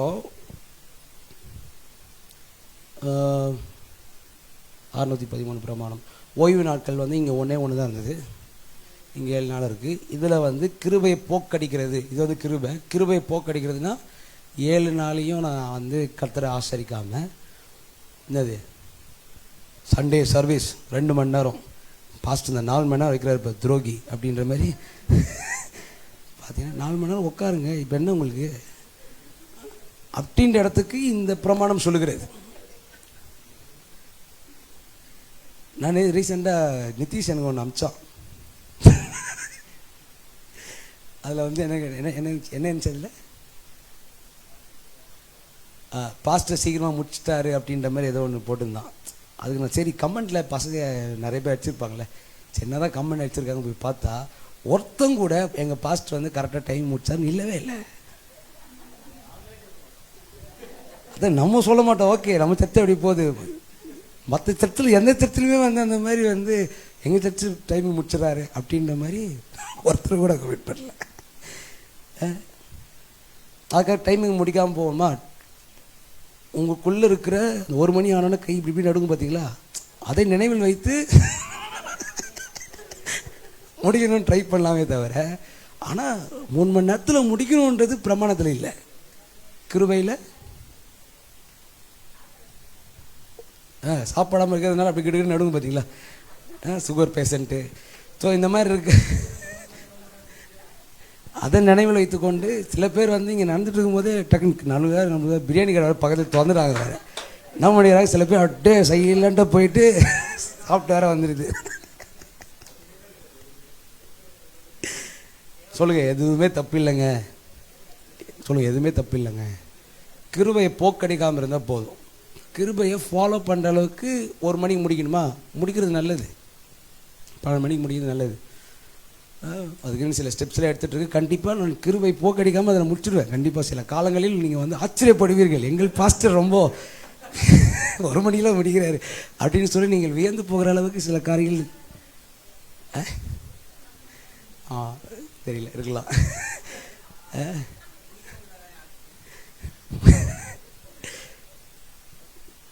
ஸோ இப்போ இந்த 7 நாட்களுமே 7 into 24 hours. அப்புறம் வந்து இப்போ நான் தூங்கிட்டு இருந்தேன், எனக்கு ப்ராஃபிட் சொன்னாங்க அப்படின்னா பார்த்தீங்களா, இந்த மாதிரி உங்களுடைய வாழ்க்கையை எப்போதுமே தேவன் கூட கனெக்டான வாழ்க்கையாகவே இந்த பிரமாணத்தின்படி நீங்கள் வாழணும். ராமன் சொல்லுங்களேன். அதுக்கு நீங்கள் ப்ரெசன்ஸ்க்கு வந்தீங்கன்னா, இங்கே சர்ச்சுக்குள்ளே வந்தீங்கன்னா இப்படி முறைச்சு பார்க்குறது, கைத்தட்டுலாம் அப்படியே பார்க்குறது, இப்படிலாம் இருந்துச்சின்னா நீங்கள் கண்டிப்பாக அப்படிலாம் வாழலன்னு தான் அர்த்தம். அப்படிலாம் வாழ்ந்தீங்கன்னா இங்கே என்ன ரியாக்ஷன் ஆகுனா, கை தட்டுவீங்க, வாயை திறந்து பாடுவீங்க, வேறு எதாவது பண்ணுவீங்க. இங்கே வந்து கைத்தட்டலைன்னா இப்போ நேற்று ஒரு மேட்ரு சொன்ன பார்த்தீங்களா, அது ஒரு 4 பேர் வர வந்து சட்டையை பிடிச்சிட்டாங்க. அது எப்படி நீங்கள் சொல்வீங்க, வாய் வந்து பல்லு ஒஞ்சு போயிடும், அது சொன்னால் வந்து ஜீவனாக வந்துடாதா? நியாயப்பிரமாணம் என்னென்னு நான் கிளாரிஃபிகேஷன் கொடுத்துட்றேன். நியாயப்பிரமாணம் என்னென்னு எனக்கு நல்லாவே தெரியும். ராமன் சொல்லுங்களேன். அது உங்கள் மேலே இந்த பார்ப்பாங்க, ஒழுங்கா இருமா ஒழுங்கா இருமா ஒழுங்கா அப்படின்னு சொல்லி இப்படி தட்டுவோம் பார்த்தீங்களா, அந்த மாதிரி சும்மா நீங்கள் சீரியஸ் எல்லாம் நியாயப்பிரமாணி மாதிரி பேசினதெல்லாம் நீங்கள் எடுத்துக்கானா? ராமே சொல்லுங்களேன். உங்கள் பல் இன்னும் ரொம்ப ஸ்ட்ராங்காகவே இருக்கும். ராமே சொல்லுங்களேன். ஓகே. அதுக்கப்புறம் பாவத்தை பற்றி பேசினேன். பாவம் வந்து பழைய ஏற்பாட்டில் செஞ்சக்கப்புறம் என்ன பண்ணணும், பலி கொடுக்கணும். நம்மளுக்காக பலி கொடுக்கப்பட்ட இடத்துலேருந்து நம்ம இருக்கிறோம். அதனால் நம்ம ஃபியூச்சரிஸ்டிக்கான பாவத்தை செய்ய முடியாத அளவுக்கு ஒரு நீதியை கர்த்தர் நமக்குள்ளாக கொடுத்து நம்மளை நீதிபரராகவே நடத்துகிற ஒரு நீதிமான் நமக்குள்ளாக இருக்கிறார். ஸோ அதனால் நாம் நீதிமான்களாக இருக்கிறோம். ராமே சொல்லுங்களேன். அதுக்கப்புறம் சமாதானம் இல்லாமல் பழைய ஏற்பாட்டில் இருந்தாங்க. புதிய ஏற்பாட்டில் இயேசு கிறிஸ்துவின் ரத்தம் சிந்தப்பட்டதுக்கான முக்கியமான காரணமே சமாதானத்தை உண்டு பண்ணுகிற ஆக்கினை அவர் மேலே விழுந்தது என்கிறதை நாம் வாசித்தோம். நடுவில் ரோமர் 8 வாஸ்தவம், அப்புறம் ஏசாயா 53 வாஸ்தவம். ஸோ இதெல்லாம் புரிஞ்சிச்சா? வாட் இஸ் நியாயப்பிரமாணம் அப்படின்னு புரிஞ்சிச்சா? ஓகே, அதுக்கு 8:30 மணி ஆயிடுச்சு. இன்னொரு 1/2 hourல கண்டிப்பாக முடிச்சிடுறேன். ஏமேன். ஏன்னா இப்போ தான் மெசேஜை ஸ்டார்ட் பண்ண போகிறேன். ராமன் சொல்லுங்க. ஓகே, ஏப்ரல் மந்த் வந்து எப்போவுமே என்ன சொல்லுவாங்கன்னா, இட்ஸ் ஏ ஃபுல் மந்த் அப்படிமா. அதோ பேர் பள்ளி ஏம்மா அந்த ஃபுல் அப்படின்னு காப்பி தூள் அப்படின்பாங்க. ஆமாம், ஃபோன்லேயே பண்ணேன். ஸோ ஏப்ரல் மாதம் நான் வாலண்டியர் இந்த மாதத்தில் இந்த ப்ராமிஸை வந்து கர்த்தர் கொடுத்தது, அதெல்லாம் நான் யோசிக்கவே இல்லை. 2 நாளைக்கு முன்னாடி தான் யோசித்தேன். This is the month of full month. So சத்தியத்தை அறியும் பொழுது உங்களை இதுவரைக்கும் ஏமாற்றி கொண்டிருந்த காரியங்களை நீங்கள் ஏமாற்றுவீர்கள். ராமன் சொல்லுங்களேன். ஸோ சத்தியம் தான் வந்து ஆக்சுவலி உலகத்தில் எது ரொம்ப தட்டுப்பாடாக இருக்குதுன்னு கேட்டிங்கன்னா, காசு இல்லை, பணம், தண்ணி, அதெல்லாம் கிடையாது. சத்தியம்தான் ரொம்ப தட்டுப்பாடாக இருக்குது. கரெக்டான சத்தியத்தை கேட்கும் பொழுது, கரெக்டான பாதைக்குள்ளே நடக்கும் பொழுது, காசு, தண்ணி, கிண்ணி எல்லாம் உங்களுக்கு சேர்ந்து வரும். ஆகார் பாலைவனத்தில் உட்காந்து அழுதாலாம், பாலைவனத்தில் ஆண்டவர் நீரூற்றை உண்டு பண்ணினார். ஸோ உங்களுக்கு தேவையானது உங்கள் பக்கத்திலே உண்டாகும். சத்தியத்தை அறிவதற்காக நீங்கள் கரெக்டாக உங்களோட அலைன்மெண்ட்டை பண்ணுகிறப்போவே, கிருபைக்குள்ளே இருக்கிற சத்தியத்தை நீங்கள் தெரிந்து கொண்டு நடக்கிறப்போவே உங்கள் வாழ்க்கையில் ஒரு பெரிய மாற்றத்தை கர்த்தர் கொடுக்குற தேவனாக இருக்கிறார். ராமன் சொல்லுங்களேன். ஓகே, ஸோ சத்தியத்தை அறிகிறப்போ உங்களுக்கு முன்பதாக இருக்கிற ட்ராப், ஒரு புதக்குழி. இப்போ நான் போகிறேன், சத்தியம் டிவியில் சத்தியம் சொல்லுகிறது என்ன சொல்லுகிறதுனா, இப்படி போனால் உனக்கு வந்து ஈஸியாக கீழே போயிடலான்னு சொல்லுதுன்னு வச்சுங்களேன். வாழ்க்கையில் இப்படி தான் போகணும்.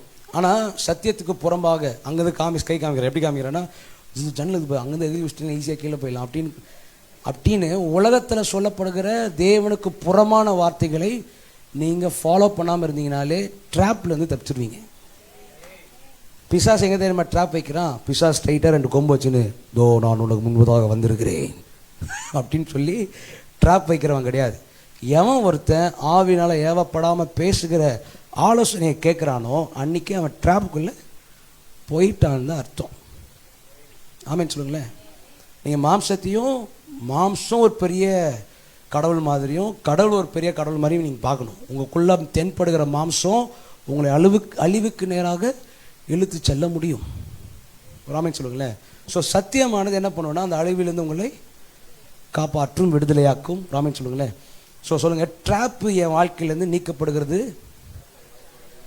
காரணம் எதுவாக இருக்க போகுதுன்னா, சத்தியம், தேவனுடைய சத்தியமாக மட்டும்தான் இருக்க போகுது. சத்தியத்தை யார் சொல்லித்தர போகிறார் அப்படின்னு கேட்டிங்கன்னா, இயேசுவின் மூலியமாய் பரிசுத்த ஆவியை கொண்டு நீங்கள் அதை அறிந்து கொள்வீர்கள். ராமன் சொல்லுங்களேன். சொல்லுங்கள், ஆவியில் நிரம்புவது ரொம்ப ரொம்ப முக்கியங்க. முக்கியமாக திருப்பி சொல்கிறேன், டைமிங்க்கு வர்றது நான் எல்லாம் வந்து சொல்லணும்னு அவசியமே கிடையாது. நீங்கள் ஆவியில் நிரம்பினால டைமிங் லேட்டாக வர யாவரும் நீங்கள் ஆவியில் தெளிவில்லாதவர்கள். சர்ச் இருந்தும் இதுதானே கிடைக்குது அப்படின்னு உங்களுக்குள்ள ஒரு மாம்சம் என்ன வருது பார்த்தீங்களா? 9 மணி சர்ச் அப்படின்னா 9:30 மணி சர்ச்சுன்னா 9 மணிக்கு எழுந்திரி அப்படின்ற அந்த மாம்சிகம் போராடுது பார்த்தீங்களா? புதிய ஏற்பாடு நல்லா கிளியராகவே சொல்லுது, மாம்சம் ஆவிக்கு விரோதமாகவும் ஆவி மாம்சத்துக்கு விரோதமாகவும் போராடுகிறது. ராமன் சொல்லுங்களேன். ஸோ நீங்கள் மாம்சத்தை ஃபாலோ பண்ணிங்க அப்படின்னா தட் இஸ் கம்ஸ் அண்டர் நியாயப்பிரமாணம். ஆவியை ஃபாலோ பண்ணிங்க அப்படின்னா தட் இஸ் கம்ஸ் அண்டர் கிருபை. ஆமேன்னு சொல்லுங்களேன். என்கிட்ட நிறைய மூப்பர்கள் அப்பாக்கள்லேருந்து எல்லாருமே வந்து கேட்பாங்க, சொல்லுவாங்க, மற்ற சர்ச்சில் எல்லாம் இப்படி நடக்குது, அது மாதிரி பண்ணலாம் அப்படின்பாங்க. நான் அது பண்ணுறதில்லை. ஏன் தெரியுமா? அன்டில் எனக்கு ஆண்டவர் சொல்கிற வரைக்கும் அதை பண்ணுறதில்லை. ஆமே, ஆண்டவர் சொல்லி பண்ணுறப்போ அது வேறு மாதிரி இருக்கும். நீங்கள் சொல்கிறீங்க நான் பண்ணேன் அப்படின்னா அது வேறு மாதிரி இருக்கும். ஆமேன்னு சொல்லுங்களேன். இதே விஷயத்தை என் குடும்பத்துலேருந்து எல்லா இடத்துலையுமே நான் ஃபாலோ பண்ணுறேன். நீங்களும் அப்படி ஃபாலோ பண்ணுறதுக்காக தான் தேவ ஆவியில் உங்களுக்குள்ளே கொடுக்கப்பட்டிருக்கிறார். புருஷர் சொல்லிட்டார் அப்படின்னு சொல்லி நீங்கள் அதை குறித்து கவலைப்படக்கூடாது. அதை குறித்து நீங்கள் தேவனிடத்தில் ஆலோசனை கேட்குறப்போ, ஆண்டவர் சொல்லுகிற ஆலோசனை நடக்கிறப்போ நீங்கள் வெற்றி பெறுவீர்கள். பாஸ் சொல்லிட்டாரு, உன் வேலையை விட்டு நான் தூக்கிடுவேன்னா நான் இன்னும் தூக்குறேன்டான்ற லெவலுக்கு ஆண்டவர் பேசுவார் உள்ள. ராமன் சொல்லுங்களேன். ஸோ ஊழியக்காரர் பேசுகிற வார்த்தை உங்களுடைய ஆவியை தூண்டி விடுகிறதாக இருக்கட்டும். நம்ம புரியுதா? என்ன தூக்கத்தின் ஆவியையா? அப்படியே சாஞ்சு வந்துட்ட போலியே பெட்டு கொடுத்தா அப்படியே ஆமேன்னு சொல்லுங்களேன். ஸோ மாம்சத்துக்குட்பட்டவர்கள் மாம்ச சிந்தனையில் ரொம்ப ஸ்ட்ராங்காக இருப்பாங்க, அது அப்படி தானே அப்படின்பாங்க. ஆனால் ஆவிக்குட்பட்டவர்கள் ஆவிக்குரியவர்களை நிதானித்து அறிகிற அளவுக்கு அவங்களுக்குள்ள ஆவியானவர் பேசிக்கிட்டே இருப்பார். இதுக்கு நீங்கள் ரொம்ப பேசிக்காக பண்ண வேண்டிய விஷயம் ஆவியில் நிரம்புறது. இதுக்கப்புறம் சர்ச்சில் எவனா கை தட்டாமல் அந்த பாட்டு பாடாமலாம் இருந்தீங்கன்னா, முக்கியமாக ஊழியம் செய்கிறவங்க, கம்யூனியன் எடுத்து வைக்கிறவங்க இருந்து, கூட்டுறவங்க இருந்து, பின்னாடி லைவ் போடுறவங்க இருந்து, மியூசிக் வாசிக்கிறவங்க இருந்து ரொம்ப ஸ்ட்ராங்காகவே சொல்லி அமைச்சிருக்கிறாரு. ராமேன்னு சொல்லுங்களேன். உங்களுக்குள்ளே நெல்லில் இருக்கக்கூடாது. நீங்கள் எல்லாமே கிருபையில் இருக்கிறோம், ஜீரோலேயே அப்படியே இருப்போம். ஆனால் ஊழியம் செய்கிறவன் 100 200 மேலே இருந்தால் தான் அவனுக்கு கீழே 15 20 நிற்பான் பார்த்தி அவனை தூக்க முடியும். நம்மளே நெல்லில் இருந்தோன்னா அவனை இன்னும் கீழே நியாயப்பிரமாணத்தை கூப்பிட்டு போய் சொரு வைக்க முடியும். ஆமேன்னு சொல்லுங்களேன். ஸோ நம்ம மூப்பர்களை டிசைட் பண்ணுறதுக்கு இன்னும் டிசைட் பண்ணி முடிக்கல. மூப்பர்கள் கண்டிப்பாக ஆவியில் நிரப்பப்பட்டவர்களாக இருக்கணுன்ற ஃபஸ்ட்டு ஒரு லாவை மட்டும் அவங்கள்ட்ட சொல்கிறேன். ஃபஸ்ட்டு லாவே வந்து you must be filled in the holy spirit. Holy ஸ்பிரிட்னால நீங்கள் மூவ் பண்ணிங்கன்னா ஆத்துமாக்கெல்லாம் தேடாமலே வருவாங்க. நான் பழைய சர்ச்சில் வந்து அசிஸ்டன்ட் பாஸ்டராக இருந்த சர்ச்சில் வந்து ஆக்சுவலி பார்த்தீங்கன்னா 2017 19 வரைக்கும் அசிஸ்டன்ட் பாஸ்டராக ஒர்க் பண்ணேன். 2007 அந்த சர்ச்சில் இருக்கிறேன். 2017 சர்ச்சு என்கிட்ட வரப்போ பார்த்தீங்கன்னா நான் இருப்பேன், தம்பி இருப்பான், எங்கள் மம்மி இருப்பாங்க, சங்கீதாக்கா வருவாங்க, காமேஷ் வருவான். எனக்கு காமேஷ் கூட அப்போ இல்லைன்னு நினைக்கிறேன். அப்போ இல்லை, 5 பேர் தான் மொத்தமாகவே சபையில். ஆனால் நான் போயிட்டு வெளியே போய் வீடு விசிட்டிங் பண்ணது கிடையாது. ஏன்னா அந்த தைரியத்தில் தான் நான் இங்கேயும் நான் வந்து அதை ஃபாலோ பண்ணுறேன். அனாயிட்டிங் எங்கே இருக்குதோ அங்கே கழுகுகள் தேடி வரும், பிணம் எங்கேயோ கழுகுகள் அங்கே கூடி வரும். ராமேன்னு சொல்லுங்களேன். நீங்கள் உட்காந்துருக்கிற இந்த கும்பல்லே வந்து நான் உங்களை அழைத்து நீங்கள் வரல. ராமேன்னு சொல்லுங்களேன். வெறும் இன்டிமேஷன், உங்களுக்கு ஃபோனில் மெசேஜ் வேணால் வந்திருக்கலாம் இந்த டைமில் இருக்குன்ட்டு. ஆனால் நீங்கள் வரத்துக்கு பின்னாடி உங்களுக்குள்ளே கிருபை இருக்கிறப்போ நீங்கள் வந்து சேர்க்கிறீங்களா. அதனால் இந்த மாதத்துலேருந்து ரொம்ப ஸ்ட்ராங்காகவே கிருபையை பற்றி பேசுகிறதுக்கு ஆரம்பிக்க போகிறேன். ராமேன்னு சொல்லுங்களேன். ஸோ ஊழியம் செய்கிறவங்க உங்களோட டைமிங் எல்லாம் நீங்கள் வந்து ஸ்கிப் பண்ணுறதுக்கு, ஊழியம் இருந்துச்சு வெளியே நான் ஒர்க் போனேன் அப்படின்றது வேறு. 6 மணி நான் தூங்கியிருந்தேன் பிரதர் அப்படின்னீங்கன்னா, அப்படின்லாம் சொன்னீங்க அப்படின்னா அது வந்து கிருபையை நீங்கள் போக்கடிக்கிறீங்கன்னு அர்த்தம். ராமேன்னு சொல்லுங்களேன். தேவன் நல்ல லைஃப் கொடுத்துருக்குறா, இருந்தாலும் அதை பற்றி ஒரு பெரிய தாக்கம் இல்லாத காரியம் வருகிறதுக்கு பின்னாடி என்னதான் இருக்குது? கிருபையை போக்கடிக்கிறதாக இருக்குது. ராமேன்னு சொல்லுங்களேன். ஸோ சொல்லுங்கள், நியாயப்பிரமாணம் கிருபை, கிருபை போக்கடிக்கிறது. ஸோ இந்த சத்தியத்தை நீங்கள் அறிகிறப்போவே அது சில விஷயங்களை விடுதலையாக்கி கொண்டே இருக்கும். ஸோ சொல்லுங்கள், 3 டேப்லெட் காலம் எல்லா விஷயத்துலையுமே வைக்கணும். இது நியாயப்பிரமாணமா என்ற காரியத்தையும் நான் யோசிக்கணும், இது கிருபையா என்கிற காரியத்தையும் யோசிக்கணும், கிருபை போக்கடிக்கக்கூடிய காரியமாக இருக்கிறதா அப்படிங்கிறதையும் யோசிக்கணும். கிருபை மட்டும் ஃபாலோ பண்ணிங்கன்னா சொல்கிறேன் பாருங்கள், 10 வருஷமாக உட்காந்து செய்ய வேண்டிய விஷயத்த ஒரே வருஷத்தில் முடிச்சிருவீங்க. சில நம்பிக்கை வரல. ராமேன்னு சொல்லுங்கள். திருப்பி நியாயப்பிரமாணத்தில் மாம்சத்தில் உட்காராதீங்க. திருப்பி நான் கிருபையிலேருந்து சொல்கிறேன், 10 வருஷமாக செய்ய வேண்டிய உட்காந்து செய்ய வேண்டிய விஷயத்த ஒரே வருஷத்தில் முடிப்பீங்க.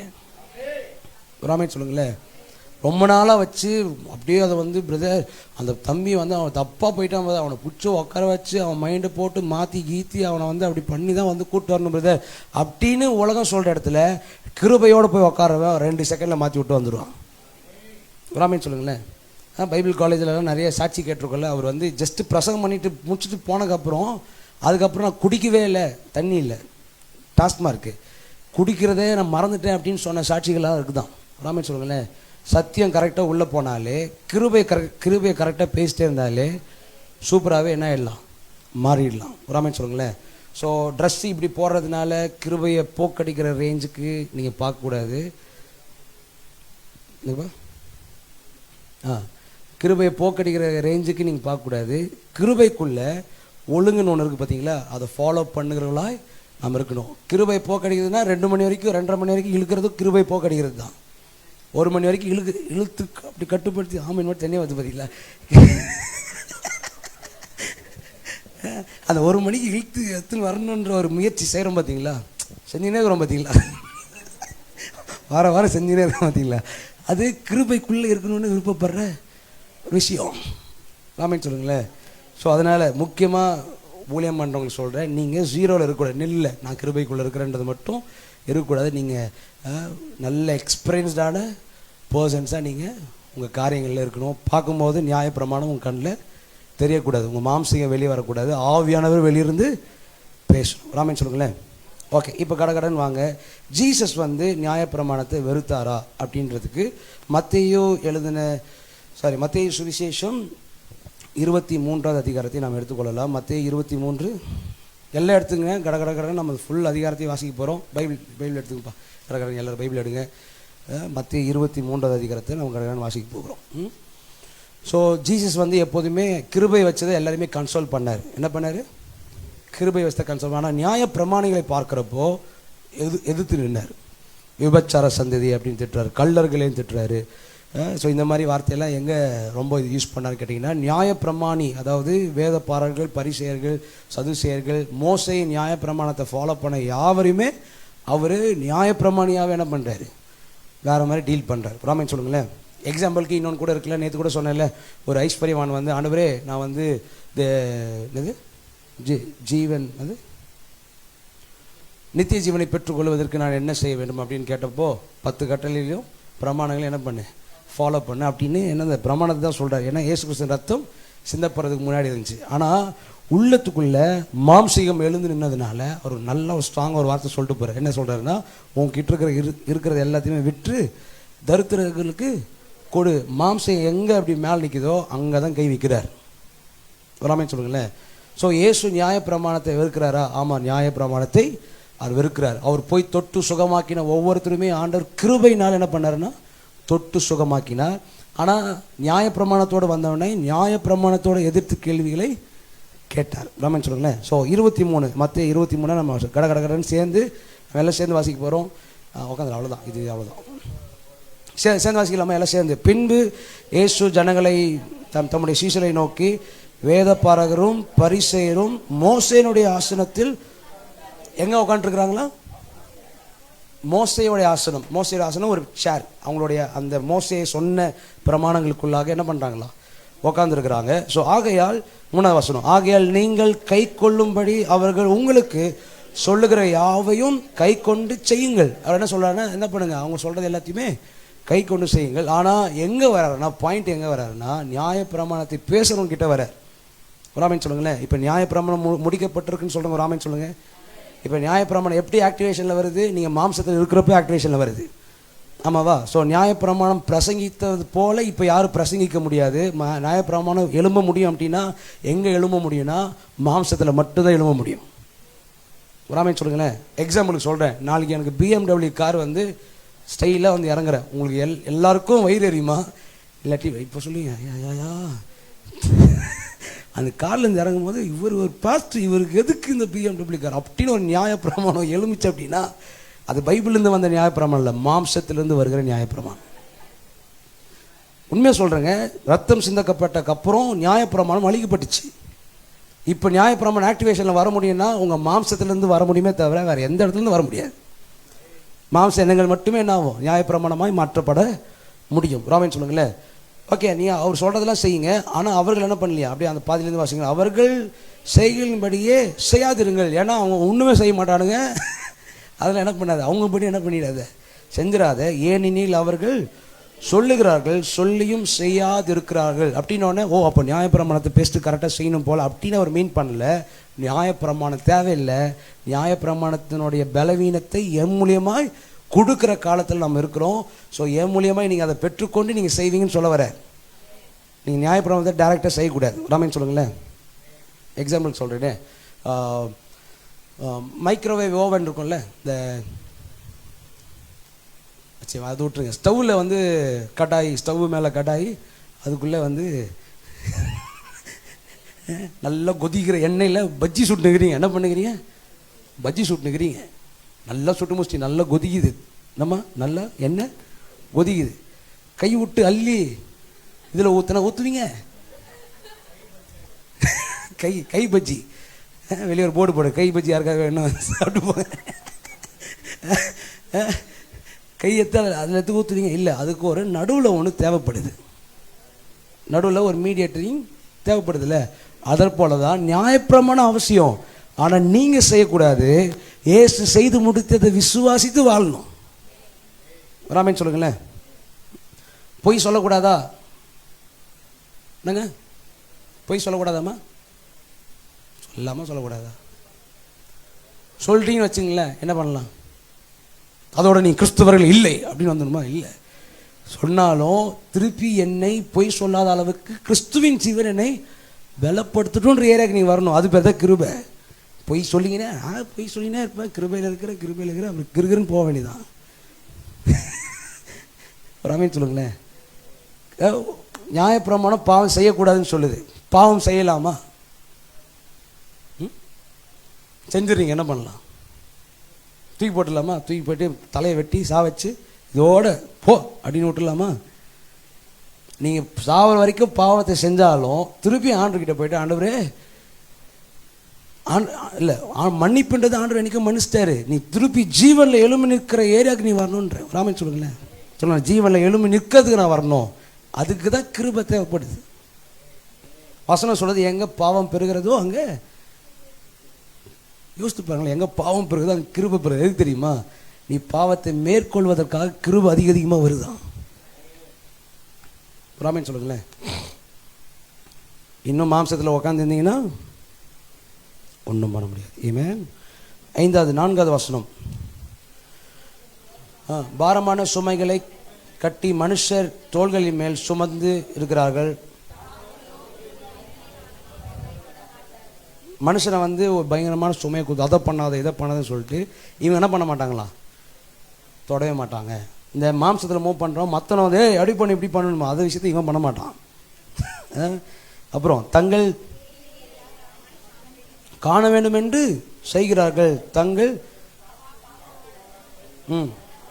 அகலமாக்கி வஸ்திரங்களின் தொங்கல்களை பெரிதாக்கி என்ன பண்ணுறாங்களா? வெளியே எல்லாரும் பார்க்கணும். இப்போ அந்த ட்ரெஸ் போட்டு வந்தேன்ல, நீங்கள் பார்க்கணுன்றதுக்காக நான் போட்டு வரல, ஏசு சொன்னார்ன்றதுக்காக நான் ஒன்று ஒன்றா போட்டு வரேன். பார்த்தீங்களா? இந்த பேண்ட்டு கலர்லேருந்து ஷர்ட்டு, இந்த இந்த இந்த இதெல்லாம் என்னுடைய உங்களுடைய எண்ணங்களில் தானே பார்த்துருப்பீங்க. நான் ஒன்று ஒன்று கேட்டுட்டு தான் போட்டு வரேன். ஸோ சுயமாய் நீங்கள் டிசைட் பண்ணுறதெல்லாம் நியாயப்பிரமாணமாக இருக்கிறது. தேவன்கிட்ட கேட்டு எக்ஸ்ட்ரா மண்டையில் ஒரு கேப் ஒன்று போட்டுப்போம், அப்போ தான் எனக்கு கொஞ்சம் நல்லா இருக்கும்னு நான் எக்ஸ்ட்ரா போட்டுக்கிட்டாலும் அது தப்புன்றேன். தேவன் சொன்னபடியே நிற்கிறது கிருபையாக இருக்கிறது. ராமன் சொல்லுங்களேன். சொல்லுவாங்க, எக்ஸ்ட்ராவும் போயிடக்கூடாது. ரஜினி ஒரு படத்தில் சொல்லுவாள்ல, லுங்கி அவரு அதாவது மச்சு கட்டி இருப்பான், அவரு நான் அவுத்துறோம் ஃபுல்லாக, நான் சொன்னதுக்கு மேலேயும் பண்ணக்கூடாது கீழேயும் பண்ணக்கூடாது, சொன்னதை மட்டும் பார்க்கல, படம் பார்க்கல, படம் பார்க்காத பரிசுத்தவான்களுக்காக ரீசெண்டாக வந்த படம் தான். எங்கே அவரை காணாமே, எங்கே பிரியாணி கடைக்கு போயிட்டாரா, எங்கே போனார்? இல்லை தர்பாரா இப்போ வந்ததேடா, ஜெயிலர் படத்தில் இந்த ஒரு மலையாளம் இவர் இருப்பார், மலையாளம் வில்லன் ஒருத்தர் இருப்பார். அவர் லாஸ்ட்டில் அந்த ஏதோ கொடுக்கறதுக்கு வருவான். இல்லையா என்ன டைலாக் அது, கொடுக்கறதுக்கு வருவான். கொடுக்க வரப்போ நான் சொன்னதுக்கு அதிகமாகவும் செய்யக்கூடாது கம்மியாகவும் செய்யக்கூடாதுன்னு ஒரு டைலாக் சொல்லுவார்ல,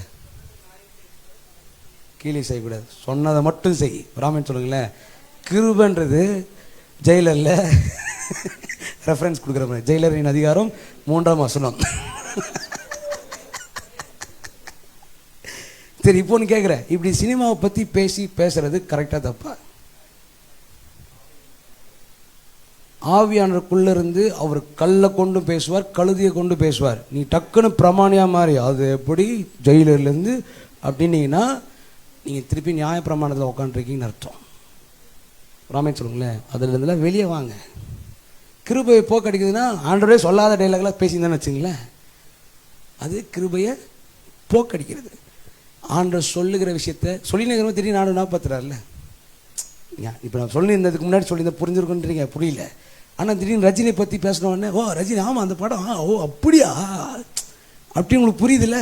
என்னம்மா ஸ்டெல்லாக்கு அப்போ தான் புரிஞ்சுது, அது வரையும் புரியல. அப்போ ஸ்டெல்லாக்குனே ஆண்டு சோதராண்டாரு. புரியாதவங்க தயவுசெய்து ஜெயிலர் படத்துக்கு போய் பார்க்க முடியாது, மிக தாழ்மையுடன் கேட்டு கொடுக்குறேன். ஐயா பாஸ்ட்டு முன்னாடி நின்று படம் பார்க்காத, அதை பண்ணாத, இதை பண்ணாதன்னு சொல்கிற ஏரியாவில் என்னது படத்தை போய் பாரு, நான் எந்த தைரியத்தில் சொல்கிறேன்றதையும் நீங்கள் புரிஞ்சுக்கணும். கிருபைக்குள்ளே இருக்கிறீங்க. இப்போ தான் வந்து இந்த மாதிரி சீனை தான் வெளியிருந்து பார்க்குற சில நியாயப்பிரமாணிகள் என்னன்னு சொல்கிறாங்கன்னா, இவர் தப்பு பண்ணுறாரு, சினிமாவை பார்க்க சொல்கிறாரு. நான் வந்து சினிமாவை உங்கள் இஷ்டத்துக்கோ உங்கள் காம விகாரத்துக்கோ போய் பார்க்க சொல்லலை, இங்கே ஒரு ரெஃபரன்ஸ்க்காக பார்க்க சொல்கிறல்ல, இது கரெக்டுன்ற. கழுதையை கொண்டும் பேசுகிற கர்த்தர் கல்லை கொண்டும் அப்படின்னு இயேசுவே சொல்கிறார். இப்போ நீ பேசலான்னு வச்சுக்கோ, கல் பேசுன்றார், இந்த கழுதை பேசுன்றார். ஜெயலலிதா படத்தை நீங்கள் கல்லாக வைக்கிறீங்களோ இல்லாட்டி கழுதையாக வைக்கிறீங்களோ? ராமின்னு சொல்லுங்களேன். நான் சொன்னது எத்தனை பேர் புரியுது?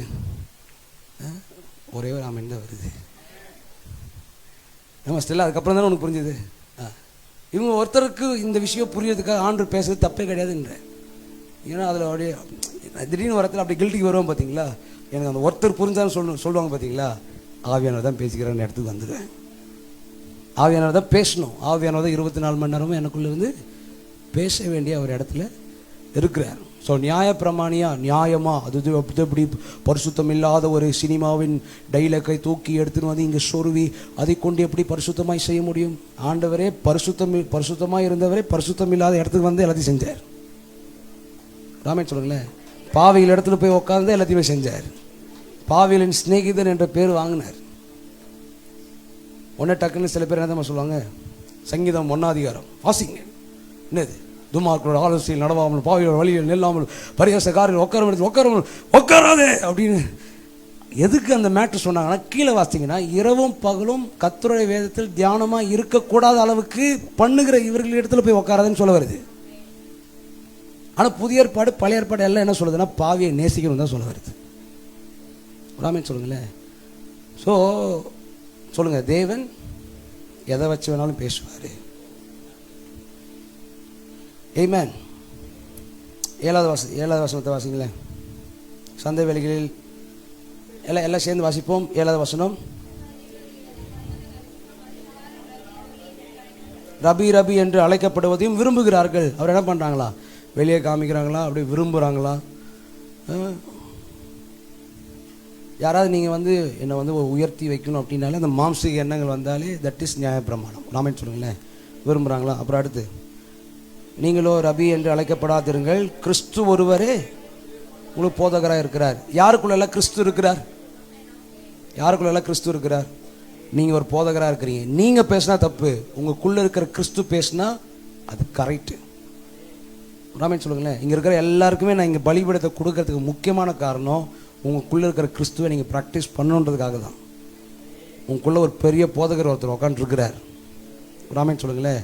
நியாயப்பிரமாணத்தில் நீ பாவி, நீ வந்து பெண்களில் சில பேர் ஃபெல்ஃபிட்டில் ஏற்ற மாட்டாங்க, சில பேர் ஆண்கள் வந்து ஜோம் பண்ணலன்னு ஏற்ற மாட்டாங்க. அதெல்லாம் இல்லை. உனக்குள்ளே கிறிஸ்து இருக்கிறார். கிறிஸ்துவை வெளிப்படுத்துவதற்கு, அவரை ரபியாக வெளி காண்பிப்பதற்கு நீ ஒவ்வொரு காரியத்தையுமே செய்ய வேண்டியவனாக இருக்கணும். ராமன் சொல்லுங்களேன்.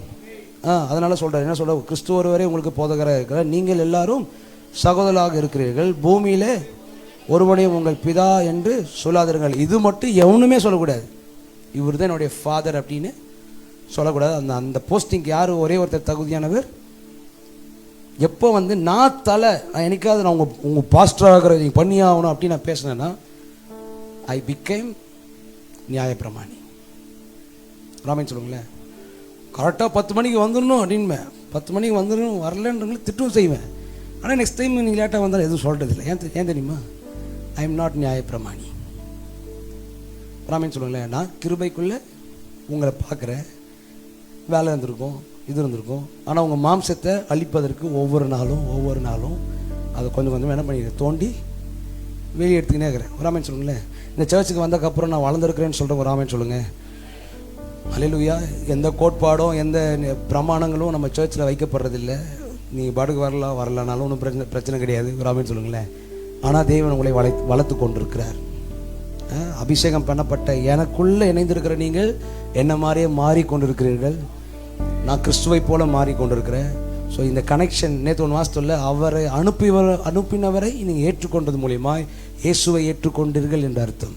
இயேசுவை ஏற்றுக்கொண்டதினால் பிதாவாகிய தேவனையே ஏற்றுக்கொண்டீர்கள் என்று அர்த்தம். ஸோ இதை நீங்கள் வீட்டில் போயிட்டு இந்த 23வது அதிகாரத்தோடைய எல்லாத்தையும் வாசித்தீங்கன்னா, முக்கியமான வாசத்தை மட்டும் வாசித்தலாமா? 12 வாசிங்களே. தன்னை உயர்த்துகிறவன் தாழ்த்தப்படுவான், தன்னை தாழ்த்துகிறவன். ஸோ நியாயப்பிரமாணம் தன்னை உயர்த்திக்கிட்டே இருக்குமா? பாஸ்டர்ன்னு போடல, பாஸ்டர்னு போடுங்க அப்படின்லாம் சண்டை போடுவாங்க. நான் பார்த்துருக்குறேன். போஸ்டரில் பாஸ்டர்னு போடலாம், பாஸ்டர்னு ஏன் போடல, போடுங்க. ரெவரண்ட் ஏன் போடல, போடுங்க. ரெவரண்ட்டு அப்புறம் ரெவரண்ட்னா என்னது என்னே தெரியாது.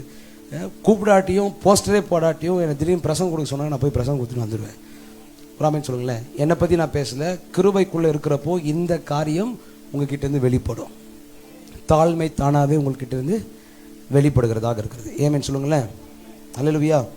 ஸோ உயர்த்துகிறவன் தாழ்த்தப்படுவான், தாழ்த்துகிறவன் உயர்த்தப்படுவான். ஸோ இந்த மாதிரி இல்லாதவன் பேர் தான் என்னன்னு சொல்கிறாருன்னா 13ஆம் வசனம், மாயக்காரராகிய தேவ பாரகரே பரிசேயரே உங்களுக்கு ஐயோ, மனுஷர் பரலோக ராஜ்யத்தை பூட்டு போடுகிறீர்கள்.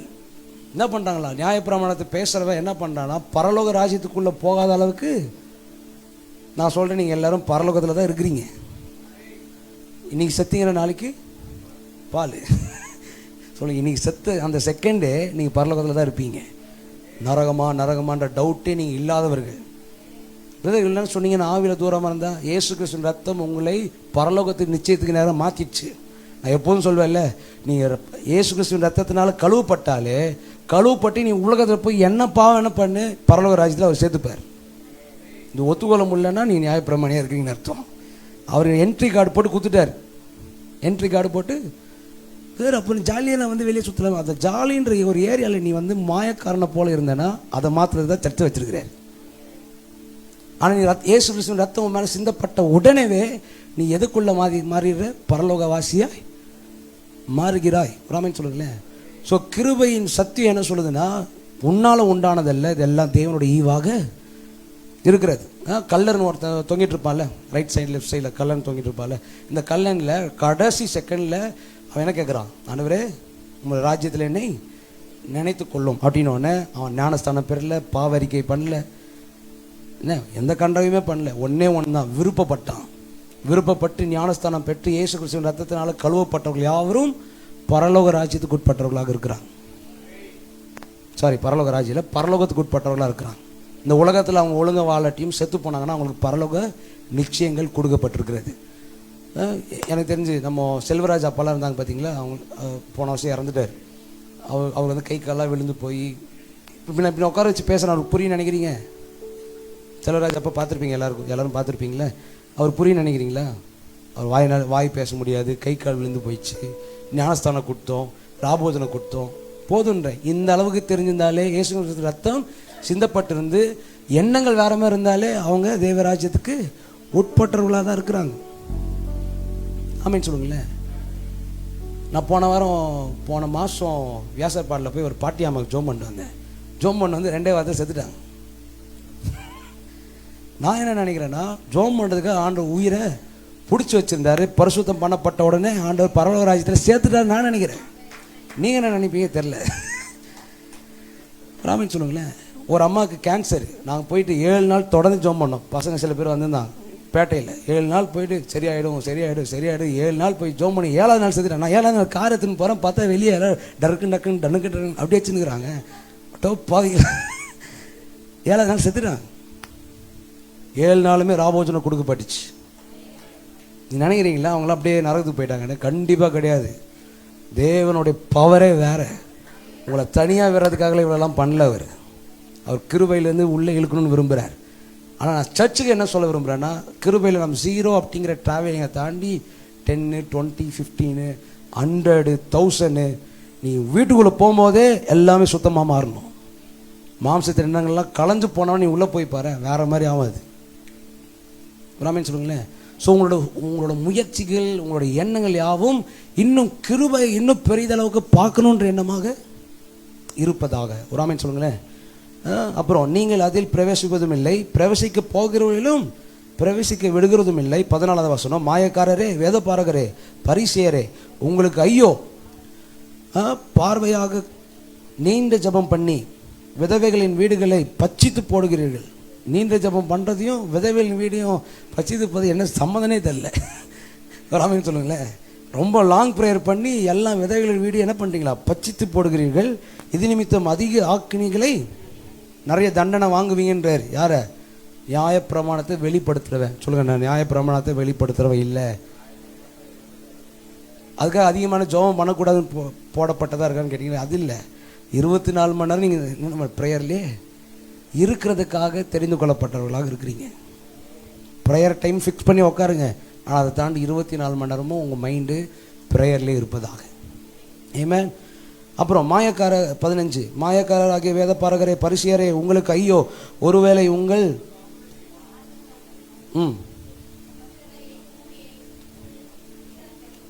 உங்கள் மார்க்கத்தை வெளியே தெரிய வைக்கிறதுக்காக எங்கெல்லாம் சுற்றுறீங்களா, பூமி கீமி எல்லாத்தையும் சுற்றுறீங்களா, அவன் உங்கள் மார்க்கத்தானான போது அவனை உங்களில் இரட்டிப்பாய் நரகத்தின் மகனாக்குறீர்கள். என்ன பண்ணுறீங்களா? நீ நியாயப்பிரமாணத்தை பேசி பேசி நீங்களாவது ஒரு பங்குல தான் நரகத்தில் இருக்கிறீங்க, அவனை 2 பங்குல நரகத்துக்கு நேராக கூட்டு போறீங்கன்ற ராமன் சொல்ல. நியாயமான விஷயத்தை பேசாதிருங்கள். வாயத்தை சொல்ல, நியாயமான விஷயத்தை பேசாதிருங்கள். நியாயப்பிரமாணத்தை பின்பற்றினீங்க அப்படின்னா நீங்கள் ஒரு நரகத்தில் இருப்பீங்க. எவன்கிட்ட அதை வெளிப்படுத்துறீங்களோ அவன் 2 நரகமாக மாறுறதுக்கு ஆரம்பிச்சிடும். ராமன் சொல்லுங்களேன். 16 குருடரான வழிகாட்டிகளே உங்களுக்கு ஐயோ, எவனாகிலும் தேவ ஆலயத்தின் பேரில் சத்தியம் பண்ணினால் அதில் எவனாகிலும் தேவாலயத்தின்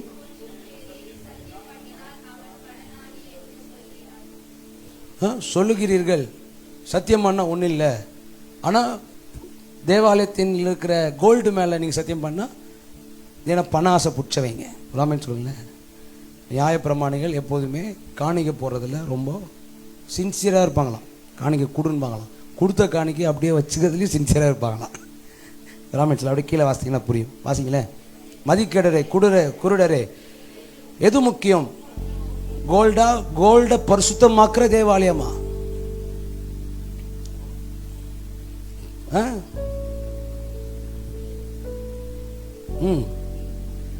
பிரசங்கத்தை நான் மறந்துட்டேன். ராமன் சொல்லுங்களேன். பின்னாடி இருந்து டைம் தப்புங்க. இன்னுமா அதை காமிச்சிருக்கிறீங்க, என்ன மட்டும் காமிங்க, அது போதும். சரி அப்படியே டக்குன்னு நெக்ஸ்ட் போயில எனக்கு புரிஞ்சுதா? வீட்டில் போயிட்டு 23 அதிகாரத்தை வாசிங்க. இயேசு நியாயப்பிரமாணத்தை வெறுக்கிறார். இயேசு தான் இது எல்லாத்தையும் சொல்லியிருக்கிறார். ஆமாவா? யாரெல்லாம் வீட்டில் போய் வாசிப்பீங்க? எத்தனாவது அதிகாரம்? மத்தேயு 23. ஓகேவா? ஓகே, இது ஒன்று. நெக்ஸ்ட் என்ன கேட்டிங்கன்னா, ஒருத்தர் நியாயப்பிரமாணியாக இருந்து கிருபை பேசினவனை குறித்து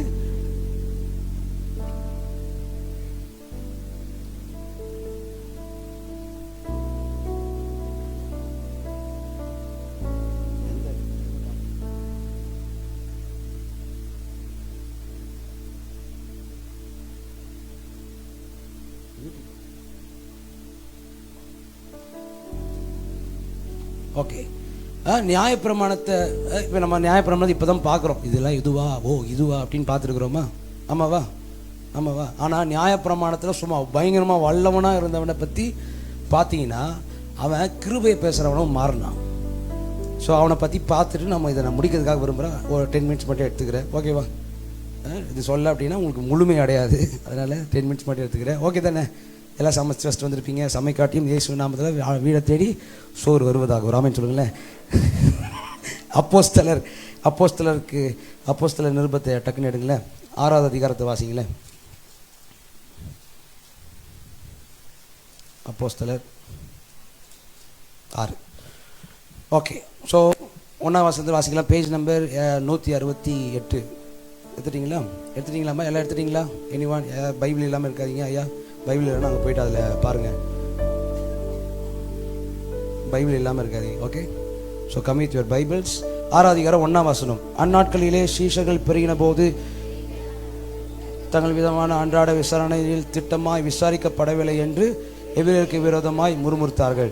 அப்பொழுது 12 சீஷரை கூட்டி வரவழைத்து போதியாமல் பந்தி விசாரணை செய்வது தகுதி அல்ல அப்படின்னு சொல்லி என்ன பண்ணுறாங்கன்னா ஒரு டீமை இது பண்ணுறாங்க. ஆதலால் சகோதரரே, பரிசுத்த ஆவியின் ஞானம் நிறைந்த நற்சாட்சி பெற்ற 7 பேரை உங்களில் தெரிந்து கொள்ளுங்கள். என்ன பண்ணாங்க? 7 பேர் என்ன பண்ணாங்களா? தெரிஞ்செடுத்து வச்சு அவங்கள அந்த ஒர்க்குக்கு இது பண்ணுறதுக்காக பண்ணுறாங்க. அதை விட்டுருங்க. அப்படியே 6ஆவது வசனத்துக்கு வாங்க. அப்பொழுது அவர்கள் அப்போஸ்தலருக்கு முன்பாக நிறுத்தினார்கள். ஜெபம் பண்ணி அவர்கள் மேல் கைகளை வைத்தார்கள். 7வது வசனம். தேவ வசனம் விருத்தி அடைந்து தொகை எருசலேமில் மிகவும் பெருகிற்று. ஆசாரியர்கள் அநேகரும் விசுவாசிகளுக்கு கீழ்ப்படிந்தார்கள். 8வது வசனம். இந்த ஸ்தேவான்றதை பற்றி தான் வாசிக்க போகிறோம். ஸ்தேவான் விசுவாசத்திலும் வல்லமையிலும் நிறைந்தவனாய் ஜனங்களுக்குள்ளே பெரிய அற்புதங்களையும் அடையாளங்களும் செய்தான். அப்பொழுது எண்ணப்பட்டவர்கள் ஆலயத்தில் சேர்ந்தவர்கள் பட்டணத்திலும் அலெக்சாண்டரியா பட்டணத்திலும் சீரியா நாட்டில் உள்ள ஆசியா தேசத்திலும் சிலர் எழும்பி ஸ்தேவானுடைய தர்க்கம் பண்ணினார்கள். என்ன பண்ணுறாங்கன்னா, அது அப்படி இல்லை, இது இப்படி இல்லைன்னு சொல்லி என்ன பண்ணாங்க, தர்க்கம் பண்ணினார்கள். இதுக்கு முன்னாடிலாம் நீ வாசித்தப்போ என்ன இருந்ததுன்னா, 3ஆம் வசனத்தில் இருந்துச்சுன்னா, பரிசுத்த ஆவியும் ஞானமும் நிறைந்து நற்சாட்சி பெற்ற 7 பேர். அதில் இருந்த ஒருத்தன் தான் சொல்லுங்க, பரிசுத்த ஆவியானவரும் அவரை ஞானமும். ஞானம்னா என்னது? சத்தியம். ராமன் சொல்லுங்க, எனக்கு கிட்டேருந்து வெளிப்பட வேண்டிய காரியங்கள். ராமன் சொல்லுங்களேன், நீங்கள் எல்லாருமே இப்படி தான் இருக்கணும். எப்படி இருக்கணும்? பரிசுத்த ஆவியானவரும் ஞானமும் நிறைந்தவர்களாக இருக்கணும்.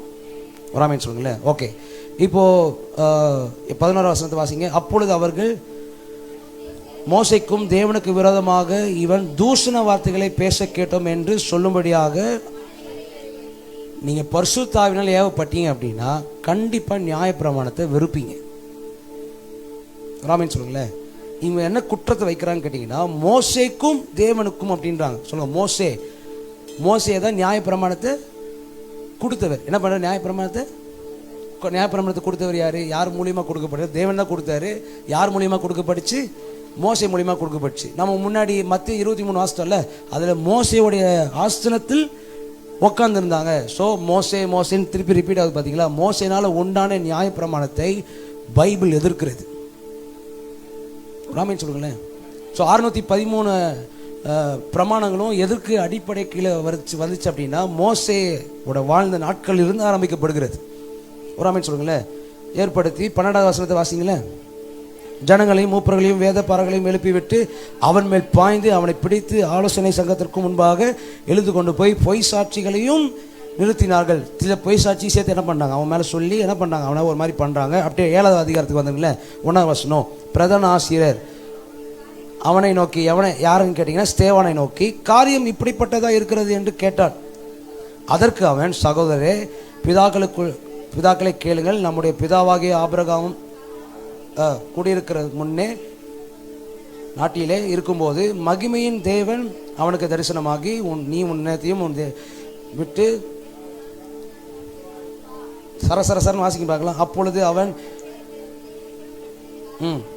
வாசம் பண்ணினான். அவனுடைய தகப்பன் மரித்த பின்பு இப்பொழுது குடியிருக்கிற இத்தேசத்திற்கு அவனை அழைத்து கொண்டு வந்து குடியிருக்கும்படி செய்தார். இப்போ இது எதோட ஹிஸ்ட்ரியாக இருக்குன்னா, பழைய ஏற்பாட்டோட ஸ்டார்டிங்லேருந்து சொல்லிட்டு வராப்புல.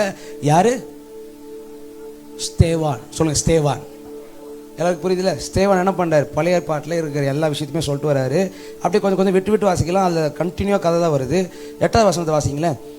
மேலும் விருத்த சேதன உடன்படிக்கையும் அவனுக்கு ஏற்படுத்தினார். அந்தபடி அவன் ஈசாக்கை பெற்றபோது 8ஆம் நாளிலே அவனுக்கு, ஸோ அவரோட ஆபிரகாமோட கதையை தான் அப்படியே லைனாக சொல்லிட்டு வர. அப்படியே சும்மா அப்படியே ஜம்ப் பண்ணி வாசிக்கலாம். 11ஆம் வசனத்தை வாசிங்களேன். பின்பு எகிப்து, கானான் என்றும் தேசங்கள் எங்கும் பஞ்சம் மிகுந்த உண்டாகி நம்முடைய பிதாக்களுக்கு ஆகாரம் கிடையாமல் போயிற்று. அப்பொழுது எகிப்திலே தானியம் உண்டென்று யாக்கோபு கேள்விப்பட்டு தம்முடைய பிதாக்களின், புரியுதா கதை தான் சொல்லிட்டு வரோம். என்ன கதை சொல்லிட்டு வரோம்? பழைய ஏற்பாட்டில் நடந்த கதையை ஸ்தேவான் என்ன பண்ணிட்டு வர்றாரு, சொல்லிட்டே வர்றாரு. அப்படியே 15 வந்துருங்களேன் பின்னாடி. அந்தபடி யாக்கோபு எகிப்துக்கு போனான், அவனும் நம்முடைய பிதாக்களும் மரித்து அங்கே இருந்து கொண்டு வரப்பட்டு ஆபிரகாம் செய்கையில் தகப்பனாகிய சந்ததியார் இடத்தில் வாங்கியிருந்த கல்லறையில் வைக்கப்பட்டார். அப்படியே ஜம்ப் ஆகி 20ஆம் வசனத்துக்கு வாங்க. அக்காலத்திலே மோசே பிறந்து, இப்போ யார் பிறக்கிறா? இந்த ஹிஸ்டரியில் தான் யார் பிறக்கிறா? மோசே பிறந்து திவ்ய சௌந்தரியம் உள்ளவனாக இருந்து 3 மாதளவும் தன் தகப்பன் வீட்டிலே வளர்க்கப்பட்டான். அப்படியே ஜம்பாய் 24 வாங்க. அப்பொழுது அவர்களில் ஒருவன் அநியாயமாய் நடத்தப்படுகிறதை அவன் கண்டு அவனுக்கு துணை நின்று எகிப்தியனை வெட்டி துன்பப்படுத்த நியாயம் செய்தான். தன்னுடைய கையினாலே தேவன் தங்களுக்கு இரட்சிப்பை தருவார் என்று அறிந்து கொள்வார்கள் என்று அவன் நினைத்தான். அவர்களோ அதை அறியவில்லை. மறுநாளிலே சண்டை பண்ணி கொண்டிருக்கிற 2 பேருக்கு அவன் எதிர்பட்டு சகோதராக இருக்கிறீர்கள், ஒருவனுக்கொருவன் அநியாயம் செய்கிறது என்று சமாதானம் பண்ணும்படி பேசினான். பிறனுக்கு அநியாயம் செய்தவன் அவனை பிடித்து தள்ளி எங்கள் மேல் அதிகாரம் நியமித்தவன் யார் என்று கேட்டான். ஸோ இதெல்லாம் அங்கே நடக்கிற கதை. அங்கேருந்து தப்பிச்சு என்ன பண்ணுறாரு, இப்போ ஓடி போக போகிறார். எங்கே ஓடி போக போகிறாருன்னா 40 வருஷம் சென்ற பண்ணுறாரு. 30 வருஷத்தை வாசிங்களேன். சென்ற பின்பு சீனா மலையில் கர்த்தருடைய தூணானவன் முற்செடியில் எரிகிற அக்னி ஜுவாலையிலே அவனுக்கு, இதெல்லாம் ஹிஸ்ட்ரியாக. இப்போ மோசையை பற்றி ரொம்ப ப்ரீஃபாக பேசுகிறார். பேசினே வந்துன்னு 33 வாசிங்களேன். பின்னும் கர்த்தர் அவனை நோக்கி உன் பாதரட்சிகளை கழட்டி போடு அப்படின்னார். அப்படியே 36 வாசிங்களேன். அங்கிருந்து அழைத்து கொண்டு வந்து எகிப்து தேசத்திலேயும் சிவந்த சமுத்திரத்திலேயும் 40 வருஷ காலமாய் வனாந்திரத்திலேயும் அற்புதங்களை அடங்களையும் செய்தான். யாரு? மோசே. ராமன் சொல்லுங்களேன். அப்படியே 40 வசனத்துக்கு வாங்களேன். ஆரோனை நோக்கி எகிப்து தேசத்திலிருந்து எங்களுக்கு அழைத்து கொண்டு வந்து இந்த மோசைக்கு என்ன சம்பவித்ததோ, எங்கே போயிட்டாருன்னா இப்போ மேலே போய் நியாயப்பிரமாணத்தை வாங்க போகிறப்போ என்ன சம்பவித்ததோன்னு சொல்லி எங்களுக்கு தெய்வம் வேண்டும்னு என்ன பண்ணுறாங்க சொல்கிறாங்க. 43 பணிந்து கொள்ளும்படி நீங்கள் உண்டாக்கின சொரூபங்களையே கூடாரத்தையும் உங்கள் தேவனாகிய என்னும் நட்சத்திர சொரூபத்தையும் சுமந்தீர்களே, ஆகையால் உங்களுக்கு அப்புறத்திலே குடி போக பண்ணுவேன் என்றும் தீர்க்கதரிசி புஸ்தகத்தில் எழுதியிருக்கிறதே. சில தீர்க்க தரிசனத்தை மோசை கீழே இறங்கி வந்து சிலதெல்லாம் சொல்கிறாரு. எப்படியே சொல்லிட்டு வந்து 45 வாசிங்க. அங்கே ஒருத்தர் இருக்கிறார். மேலும் யோசுவாவோட கூட நம்முடைய பிதாக்கள் அதை பற்றி கொண்டு தேவன் அவர்களுக்கு முன்பாக துரத்திவிட்ட புறஜாதிகளுடைய தேசத்தை இப்போ என்ன பண்ணுறாங்கன்னா கானான்குள்ளேயும் போயிட்டாங்க. போயிட்டு 49 வாசிங்களேன். வானம் எனக்கு சிங்காசனம், பூமி எனக்கு பாதப்படியுமாக இருக்கிறது. எனக்காக நீங்கள் நான் தங்கியிருக்கிற ஸ்தலம் எது? இப்படியே வந்தீங்கன்னா 53வது வசனத்தில் நல்லா பாயிண்ட் பண்ணி சொல்லிட்டு டக்குன்னு எல்லாரும் முறைக்கிறாங்க. 53வது வசனத்தை வாசிங்களேன். தேவதூதரை கொண்டு நீங்கள் நியாய பிரமாணத்தை பெற்றிருந்தும் அதை கை கொள்ளாமல் போனீர்கள் அப்படின்னு சொல்லி முடித்த உடனே 54வது வசனம் டக்குன்னு இந்த கதையை விட்டு வெளியே வருது. இவைகளை அவர்கள் கேட்ட பொழுது மூர்க்கமடைந்து அவனை பார்த்து பல்லை கடைத்தார்கள். ராமன் சொல்லுங்களேன். இந்த ஹிஸ்ட்ரி எதுக்கு இவ்வளோ நேரம் சொல்லிட்டு இருந்தாருன்னா, நியாயப்பிரமாணம் இல்லைன்றதுக்காக சொல்லிட்டே வந்து நியாயப்பிரமாணம் இல்லைன்றதையும் பேசிட்டாப்புல. பேசினதுக்கப்புறம் அங்கே இருக்கிற எல்லா பரிசெயர் சதிசெயர் வேதப்பாரர்கள் எல்லாரும் என்ன பண்ணுறாங்க, பார்த்து பல்லு கடைக்கிறாங்க. கடித்த உடனே அவன் பரிசுத்த ஆவினாலே, திருப்பி சொல்கிற நியாய பிரமாணத்துக்கு ஆப்போசிட் ஆனவர் யாருன்னு கேட்டிங்கன்னா பரிசுத்த ஆவியானவர். ராமன் சொல்லுங்களேன். இப்போ வாசிங்க. அவன் பரிசுத்த ஆவியினாலே நிறைந்தவனாய் வானத்தை அண்ணாந்து பார்த்து தேவனுடைய மகிமையும் தேவனுடைய வலது பாரசத்தில் இயேசுவானவர் நிற்கிறதையும் கண்டு, இதோ வானங்கள் திறந்திருக்கிறதையும் மனுஷகுமாரன் தேவனுடைய வலது பாரசத்தில் நிற்கிறதையும். ஒரு பிரச்சனை வருதுங்க, அந்த இடத்துலயும் அவன் ஸ்பிரிட்ல இருக்கிறான். That is grace. சுத்தி எல்லாரும் போட்டு அடிக்கிறது வராங்க, அந்த இடத்துல எங்க நிற்கிறான்? கிரேஸ்ல, பரிசுத்தாவில நிற்கிற பொழுது கிரேஸ்ல நிற்கிறான்னு அர்த்தம். நான் உங்களை பார்த்து சொல்றேன், மாம்சத்தில் ஸ்லிப் ஆனீங்க அப்படின்னா திருப்பியும் ஆவிக்குள்ள வருவதற்கு எந்த தடையுமே இல்லாமல் கிருபை உங்களை திருப்பி இழுக்கும். அப்படியே மாம்சத்திலே செட்டில் ஆகி நின்னீங்க அப்படின்னா நீ இயேசுவுக்கே துரோகம் பண்றீங்கன்னு அர்த்தம். வராமன்னு சொல்லுங்களேன். நீங்க எப்போதுமே ஆவில நிறைக்கப்பட்டவர்களாகவே இருக்கணும். அப்புறம் 58வது வசனம் வாசிங்க. இப்போதான் ஒருத்தர் சூப்பராக ஒருத்தர் என்ட்ரு ஆகிறாரு. அவனை நரகத்துக்கு புறம்பே தள்ளி, யார ஸ்தேவானை நகரத்துக்கு புறம்பே தள்ளி அவனை கல்லெறிந்தார்கள். சாட்சிக்காரர் தங்கள் வஸ்திரங்களை கழற்றி சவுல் எண்ணப்பட்ட ஒரு வாலிபனுடைய பாதத்தருக. இந்த சவுல் தான் புதிய ஏற்பாட்டில் எழுதின பவுலாக இருக்கிறார். இப்போ யார்கிட்ட எத்தனை போய் விடுறாங்க? சவுல் கிட்ட எத்தனை போய் விடுறாங்க. இப்போ சவுல் பண்ணுற கேடுகள் எல்லாம் பார்த்துருங்க. 59 அப்பொழுது கர்த்தராக இயேசுவே என் ஆவியை ஏற்றுக்கொள்ளும் என்று ஸ்தேவான் தொழுது கொள்ளுகையில் அவனை கல்லெறிந்தார்கள். இப்போ ஒரு கொஸ்டின் கேட்குறேன், என் ஆவி ஏற்றுக்கொள்ளுன்னு சொன்னதுனால தான் ஸ்தேவான் செத்தான். நிறைய பேர் பிரசங்கம் பண்ணுறப்போ ஸ்தேவானை போகல அப்படின்லாம் பேசுவாங்க. ராமன் சொல்லுங்களேன். ஆனால் எப்போ நீங்கள் ஒப்பு கொடுக்குறீங்களோ அப்போ தான் உங்கள் உயிர் உங்கள் விட்டு போகும். பவுலை ஒரு பாம்பு கட்சி தான் வெளியே. ராமன் சொல்லுங்க. இன்னொரு இடத்துல சொல்கிறேன், நான் இந்த தேகத்தில் இருப்பது நல்லது தான், உங்களுக்கு நல்லது, அங்கே போனால் எனக்கு நல்லது, ஆனால் நான் இந்த இடத்துல இருக்கிறது விரும்புகிறேன். ராமன் சொல்லுங்களேன். உங்கள் உயிர் சொல்லுங்க என்கிட்ட தாங்க இருக்கு. சொல்லுங்க என்கிட்ட தாங்க இருக்குது. நியாயப்பிரமாணம் சொல்லும் வியாதி வந்துடுச்சு, வயசாயிடுச்சு, முடிஞ்சிருன்ட்டு. ஆனால் கிருபை சொல்லுகிறது, நீ வயசே ஆனாலும் 99 வயசானாலும் 120 வயசானாலும் மோசேக்கு கண்ணு மங்காம இருந்தது போல நீ கண்ணு மங்காம இருக்கிற அளவுக்கு கிருபை உனக்குள்ள ஒர்க் ஆகிட்டே இருக்கும். மோசே நல்லவர் தாங்க, நியாயப்பிரமாணத்தை ஃபாலோ பண்ணி கர்த்தர்கிட்ட இருந்தான். இப்போ இயேசுவை ஃபாலோ பண்ணி நீங்கள் கர்த்தர்கிட்ட இருக்கும்படியே அழைக்கப்பட்டவர்களாக இருக்கிறீங்க. சத்தமா ஆமென் சொல்லுங்களேன். இப்போ 8வது வசனத்தோட 1வது வசனத்தை வாசிங்க. அவனை கொலை செய்கிறதுக்கு சவுலும் சம்மதித்தான்.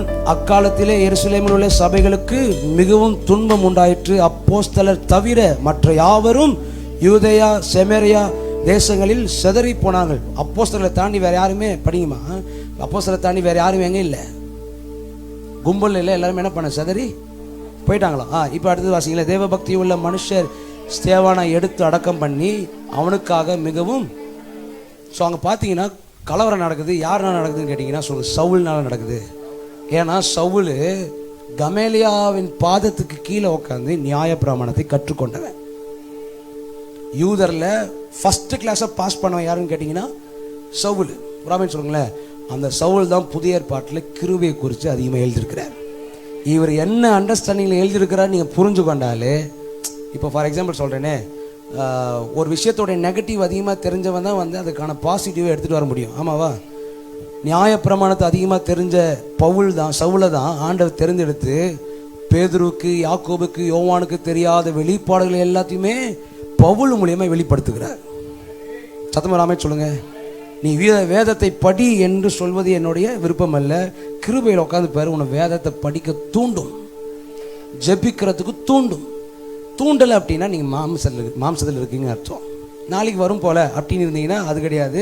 மாம்சத்தில் இருந்தீங்கன்னா ஜெபிக்கிறதுக்கு தோணாது, என்ன பண்ணாது, பைபிள் வாசிக்கிறதுக்கு தோணாது. ஆனால் நீங்கள் கிருபையில் இருக்கிறப்போ ஜெபிக்கிறதுக்கும் ஆண்டவர் கூட இன்னும் ட்ராவல் பண்ணுறது தோணும். சொல்லுங்கள், நான் கிருபையில் இருக்கணும். சொல்லுங்கள், நான் கிருபையில் இருக்கணும். சொல்லுங்கள், நான் கிருபையில் இருக்கணும். இப்போ 3வது வசனத்தை வாசிங்க. சவுல் என்ன மாதிரிலாம் பண்ணுறாருன்னா, சவுல் வீடுகள் தோறும் நுழைந்து புருஷரையும் ஸ்திரீகளையும் இழுத்து கொண்டு போய் காவலில் போடுவித்து சபையை பாழாக்கி கொண்டிருந்தான். என்ன பண்ணியிருந்தான்? ஒன்றும் பிரயோஜனம் இல்லாமல் எல்லாத்தையும் போட்டு தாக்குன்னு தாக்கிட்டான். இப்படிப்பட்ட வீட்டில் போயிட்டு அப்போஸ்தலர் 8 மீதிலாம் வாசிங்க. இப்போ 9வது அதிகாரத்தோட ஃபர்ஸ்ட் வசனத்தை வாசிங்களேன். சவுல் என்பவன் இன்னும் கர்த்தருடைய சீசனை பயமுறுத்தி கொலை செய்யும்படி சீரி பிரதான ஆசிரியரிடத்துக்கு போய் இந்த மார்க்கத்தாருடைய புருஷர ஸ்திரீகளை ஆகிலும் தான் கண்டுபிடித்தால் அவர்களை கட்டி எருசலேமுக்கு கொண்டு வரும்படி தமஸ்குவில் ஜெபாலயங்களுக்கு நிருபங்களை கேட்டு. யோசித்து பாருங்க, எவனாவது கிறிஸ்டின் இருந்தான்னு வச்சுக்கோ, அவனை புடிச்சு கூட்டுவான்னு சொன்ன சவுலை தான் கர்த்தர் பவுலா மாத்தினார். நியாய பிரமாணம் பேசுறீங்கன்னா கிறிஸ்துவுக்கு விரோதமாக இருக்கிறீங்கன்னு அர்த்தம். ராமன் சொல்லுங்களேன். நியாய பிரமாணம் மாம்சிக வெளிப்பட்டுச்சுன்னா கிறிஸ்துவுக்கு விரோதமாய் இருக்கிறீர்கள் என்று அர்த்தம். ஆனால் நீங்கள் ஆவிக்குள்ளே இருந்தீங்க அப்படின்னா, ஆவியானவர் கூடயே ட்ராவல் ஆனீங்க அப்படின்னா கிருபையில் இருக்கிறீங்கன்னு அர்த்தம். நான் இப்போ ஒரு 10 நிமிஷம் எடுத்துக்க போகிறேன். இதுவரை ஸ்டாப் பண்ணிட்டு நான் நெக்ஸ்ட்டு வர சாட்டர்டேவும் நான் வெளியே ஊழியத்துக்கு போகிறேன். சண்டே ஒரு இடத்துல கூப்பிட்டுருக்குறாங்க, எனக்கு கன்ஃபார்ம் ஆகலை, இருப்பானான்னு தெரியல. சாம் தொடர்ந்து அதை நடத்துவாங்க. அதை தாண்டி வர புதன்கிழமை நாளானிக்கு திருப்பியும் இது குறித்து நான் பேசுவதற்காக விரும்புகிறேன். இங்கே இருக்கிற எல்லோரும் தயவுசெய்து வந்துடுவீங்களா? ஏமேன். வராமல் இருந்துடாதீங்க, வாங்க. இன்னும் சத்தியத்தை அறிவீர்கள், சத்தியம் உங்களை விடுதலையாக்கும். இது வரைக்கும் எத்தனை பேர் எக்ஸைட்மெண்ட்டாக இருந்தது? எத்தனை பேருக்கு இன்ட்ரெஸ்ட்டாக இருந்துச்சு? கிருபை மட்டும் தான் உங்களுக்கு இன்ட்ரெஸ்ட்டாக மாற்றும். அப்படி இன்ட்ரெஸ்ட் இல்லைன்னா நீங்கள் எதில் உட்காந்துருக்கீங்கன்னா மாம்சத்தில் உட்காந்துருக்குறோன்னு அர்த்தம். ராமன் சொல்லுங்களேன். ஸோ இப்போ எனக்கு ஒரு 10 நிமிஷம் வேணும். 10 நிமிஷம் நீங்கள் ஆவியில் நிரம்புறது எனக்கு ரொம்ப ரொம்ப முக்கியம். எல்லாருமே கைத்தட்டி நல்லா வாயை திறந்து அந்நிய பாஷை பேசுகிறவங்களா இருங்க. யாரெல்லாம் நியாயப்பிரமாணத்தில் இருக்கக்கூடாதுன்றது விரும்புகிறீங்க? இயேசு கிறிஸ்து நியாயப்பிரமாணத்தை வெறுக்கிறாருன்ற இடத்த எத்தனை பேர் நம்பிட்டீங்க? ராமன் சொல்லுங்கள். எத்தனை பேர் இயேசு கிறிஸ்து கிருபையை கொடுக்குறாரு அப்படிங்கிற இடத்துக்கு வந்துட்டீங்க? அப்போ நீங்கள் ஒன்று தான் பண்ணணும். ஹோலி ஸ்பிரிட்டில் நீங்கள் நிரம்புறவர்களாக இருக்கணும். சொல்லுங்கள், பரிசுத்த ஆவினாலும் ஞானத்தினாலும் நிரப்பப்பட்ட 7 பேரை தேர்ந்தெடுத்தார்கள். ராமன் சொல்லுங்களேன். பரிசுத்த ஆவினாலும் ஞானத்தினாலும் பிறக்கப்பட்டவன் தான் நியாயப்பிரமாணத்தை எதிர்க்கிறவனா இருக்க முடியும். ராமன் சொல்லுங்களேன். அப்படி இருக்கிறதுல எழுந்து நில்லுங்க. ஒரு 5 மினிட்ஸ் நல்ல ஆவியில் நிரம்பிட்டீங்கன்னா I will give communion to you. உங்களுக்கு கம்யூனியன் கொடுத்து நான் முடிக்கிறதுக்காக விரும்புகிறேன். எல்லாம் எழுப்பி நிற்போம். எல்லாத்தையும் நல்லா ஃப்ரீ ஆக்கிக்கோங்க. உங்கள் பாடி அவருக்கு ரெஸ்பாண்ட் பண்ணுகிற பாடியாக இருக்கணும். சின்ன பிள்ளையிலேருந்து பாப்பாலேருந்து எல்லாருமே உங்களால் ஆவியில் நிரம்புவதற்கு நீங்கள் பாத்திரவான கர்த்தர் மாற்றி வைத்திருக்கிறார். ராமே சொல்லுங்களேன். ஸோ நிற்கிறவங்க நில்லுங்க. ஆனால் உட்காந்து தூங்கிட்டு மட்டும் இருக்கக்கூடாது. உட்காந்துனா உட்காருங்க, நில்லுங்க. இதுக்கப்புறம் சர்ச்சில் ஆவியானவர் இல்லாமல் உட்காந்துருந்தீங்கன்னா ஸ்ட்ரைட்டாக பேர் விட்டு தயவுசெய்து நீங்கள் கிருபையில் இருக்கணும், எந்திரிச்சிருங்க அப்படின்ற. ராமன் சொல்லுங்களேன். ஸோ ஊழியக்காரனா உங்களுக்கு நல்ல ஊழியக்காரனாக இருக்கணுன்றதை நான் விரும்புகிறேன். எத்தனை பேர் நான் நல்ல ஊழியக்காரன்றீங்க? உங்கள் ஓட்டு எனக்கு தேவையாக இருக்கிறது. ஏன்னா ஒரு ஆமென் சொல்லுங்களேன். அப்படியே கண்களை மூடி அந்நிய பாஷையை பேசுங்க. அந்நிய பாஷையை பேசி சொல்லுங்க, ஆண்டவரே எனக்குள்ள நியாய பிரமாணத்தை எல்லாத்தையுமே கர்த்தர் முடித்திருக்கிறீர். இதுக்கப்புறம் ஏதாவது நியாய பிரமாணமாக எழும்புச்சு அப்படின்னா அவைகள் காணாமல் போவதாக. ரேக்லே பிராஷோ போ ரேகடா தனகடமோ பிலகனதனா ஷேகலே தகடா ரேகடோ படா தகடா. ஆல்ரெடி அந்நிய பாஷை பேசுறவங்களுக்கு ஆண்டவர் புதிய அந்நிய பாஷை கொடுக்குற தேவனாக இருக்கிறார். எவ்ரி ஒன், பின்னாடி ஒர்க் பண்ணுறவங்க, மியூசிக் வாசிக்கிறவங்க, இங்கே கூட்டுறவங்க, இங்கே கம்யூனியன் எடுத்து வைக்கிறவங்க, இங்கே சர்ச்சுக்கு வரவங்க, பிலீவராக இருக்கிறவங்க எல்லாருமே கிருபைக்குள்ளாக இருக்கும்படியாக நீங்கள் அழைக்கப்பட்டவர்களாக இருக்கிறீங்க. பரிசுத்த ஆவியானவரே உங்களுக்கு சத்தியத்தை அறிவிக்கிறவராக இருக்கிறார். எஸ், இப்பொழுது உங்கள் சரீரம் உயிர்ப்பிக்கப்படுகிறது. பரிசுத்த ஆவியானவர் இப்பொழுது உங்களை தொடுகிறார். எஸ், ரே பலா ஷாகாரா தரகட தடகடதரா ரே கடபல பல கொடோ பலோ ஷேக்கலி நஹத்ரோ ரே கலா பலா ஷேக்கலா தடகட தடகடா. ஸ்தேவானை பற்றி வாசிக்கிறப்போ ஸ்தேவானை பற்றி என்னதமா சொல்லுது? அவன் பேசின பேச்சுக்கு ஆப்போசிட்ல இருக்கிற ரிப்ளை கொடுக்க முடியலையா? அந்த அளவுக்கு உங்களுக்குள்ள பரிசுத்த ஆவியானவர் பேச வேண்டிய இடத்துல இருக்க வேண்டியவராக இருக்கிறார். உங்க வாய்களை திறக்கிறப்போ இப்பொழுதே இயேசுவின் நாமத்தினால உங்க மேல ஜீவனை பேசுகிற, இப்பொழுது நான் ஜீவனை பேசுகிறேன். நீங்க கிருபையில எழுந்திருப்பதற்காகவே இந்த சர்ச்சுக்குள்ள வந்திருக்கிறீங்க. இந்த சர்ச்சுக்குள்ள நீங்க வந்ததுக்கு முக்கியமான ரீசன், நீங்க கிருபையில எழுந்து நிற்பதற்காக. எஸ், வேத அறிவு தெரியாதுங்க, எனக்கு ஜெபம் என்ன தெரியாதுங்க, பாட்டு பாடணும் என்ன தெரியாது, அதெல்லாம் உங்களுக்கு தெரியவே தேவையில்லை. இப்போ நீங்க ஆவியானவரை பிடித்தவர்களாய் நிற்கிறப்பவே சின்ன பிள்ளைகள் எல்லாருமே clap your hands, open your mouth and speak in tongues. இப்பொழுது கர்த்தர் உங்க மேல ஒரு பெரிய அக்கினியை உங்க மேல கட்டவிழ்க்கிறார். ராகலே ஷோகோ ரீகனமா சகலதடகடடா. எஸ், அக்கினி இயேசுவின் நாமத்தினால எஸ் கொழுந்து விட்டு எரிகிற அக்கினி, இந்த அக்கினியை ஒரு நாளும் அவித்து போடாதபடிக்கு எஸ் உங்களுக்குள்ள இருக்கிற பரிசுத்த ஆவியானவர் என்னாலும் பேசும்படியா இப்பொழுது உங்களுக்குள்ள ஒரு பரிசுத்த ஆவியானவர் அக்கினி. Yes yes yes yes yes yes yes yes விருப்பப்படுகிற மேல இப்ப வந்து விழுகிறது. விருப்பப்படுகிறவர்கள் மேல இப்பொழுது தேவ ஆவியானவர் வந்து விழுகிறார். இதுக்கப்புறம் நீ அந்த பாவத்தை செய்ய முடியாது. இதுக்கப்புறம் அந்த செய்த கிரியைகளை நீ செய்ய முடியாது. ஏன்னா இப்ப பரிசுத்த ஆவியானவர் உன்னை கரெக்டா நடத்துவதற்கான, கிருபையில இருப்பதற்கான பரிசுத்த ஆவியானவர் உன்னை நடத்துகிறவராய் இப்ப வருகிறார். இயேசுவின் நாமத்தில் பெற்றுக்கொள்ளுங்க. இயேசுவின் நாமத்தில் பெற்றுக்கொள்ளுங்க. எஸ், அக்கினி எல்லார் தலைமையிலும் இறங்கி வருவதாக, இறங்கி வருவதாக.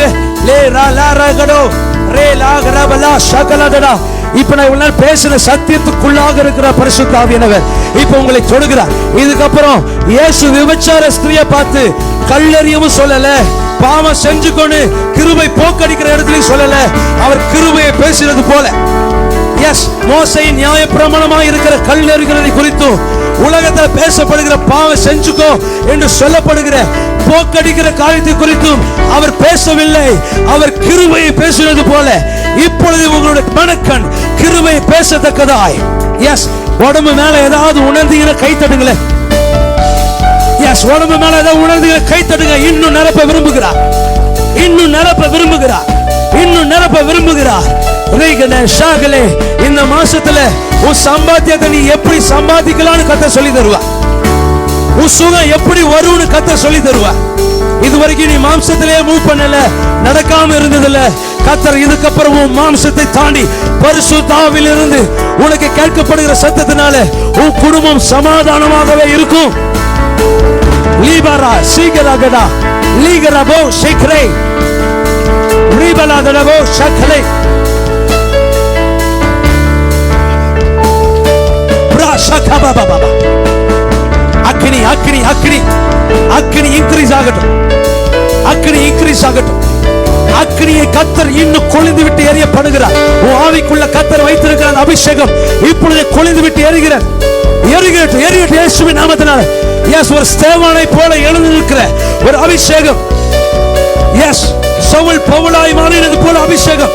எஸ், இப்பொழுது ஒரு என்கவுண்டர், இப்பொழுது encounter, encounter.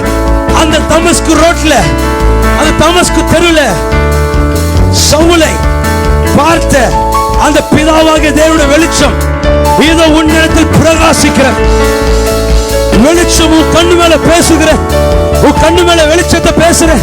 Right now Jesus name, உன் கண்ணு மேல விழுகிற அந்த வெளிச்சம் உன்னை தெளிவாய் நடக்கக்கூடியவனாய் மாற்றுகிறது. லேதா கடேபடா ஷோகடோ ரகடா லேபடோ ரிகே மனாக்ரோ லிக்ரே மனாஷே ராகாடாதனமனவா தேவ அக்கினி நிறைக்கப்படுகிறது. தேவ அக்கினி நிறைக்கப்படுகிறது. தேவ அக்கினி நிறைக்கப்படுகிறது. தேவ அக்கினி நிறைக்கப்படுகிறது.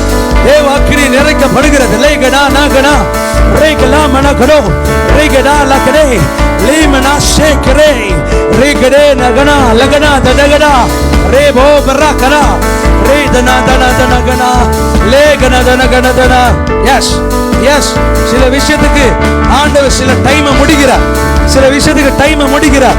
இன்றோடு சில கிருபையற்ற காரியங்கள், சில நியாயப்பிரமாணத்தின் காரியங்கள் எல்லாம் உங்களை விட்டு விலகுகிறது. இயேசுவின் நாமத்தினால, இயேசுவின் நாமத்தினால இப்பொழுது விட்டு விலகுகிறார். இப்பொழுது விட்டு விலகுகிறார். லே ரே கிரே பிரா ஷோ போலோ ரே கனா நகனா தனா லே ரஹத்ரே லே கடா தடகனமா ஷோரவோ ஷோரவோ ஷோரகோ லே கடா லகனதா ரீ கடா ஷிகே ரீ பலதனமா ரோகடோ தரமனா ரே கடா தனமா ஷேகலே ரெகிலே லே தனா கனமனா ரோகடோ பலா ரே கனே ரெஹதோ ரே கடா தடகனா ரேகலா தனதனா. எஸ், இப்போ நான் ஓபன் பண்ணிருக்கிற போர்ட்டல் உங்க மேல now Jesus name இப்போ உங்க மேல ரெஸ்பாண்ட் பண்ணுங்களே. இப்போ உங்க மேல நல்ல தெளிவாக இறங்கும், தெளிவாக இறங்கும். இப்போ இயேசுவின் நாமத்தினால இயேசுவோட கிருபை இப்போ உன்னை மேல மேல மேல மேல தூக்கிட்டு வருது, மேல மேல தூக்கிட்டு வருது. எஸ் எஸ் எஸ், மாம்சத்துக்குள்ள நிக்காம ஆவிக்குள்ள வாங்கல. இன்னும் ஆவியானவர் அடிச்சுக்குள்ள கை தட்டுங்களே. இப்போ கர்த்தர் உங்களை மேல உயர்த்துகிறார், உன்னை மேல உயர்த்துகிறார். அக்னி, yes, fire in the name of Jesus, in the name of Jesus. அக்னி இறங்குகிறது, அக்னி இறங்குகிறது, அக்னி இறங்குகிறது.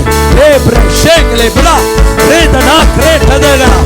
எஸ், அக்னி அக்னி அக்னி. தேவ வல்லமை, தேவ வல்லமை, தேவ ஆரோக்கியம், தேவ ஆரோக்கியம்.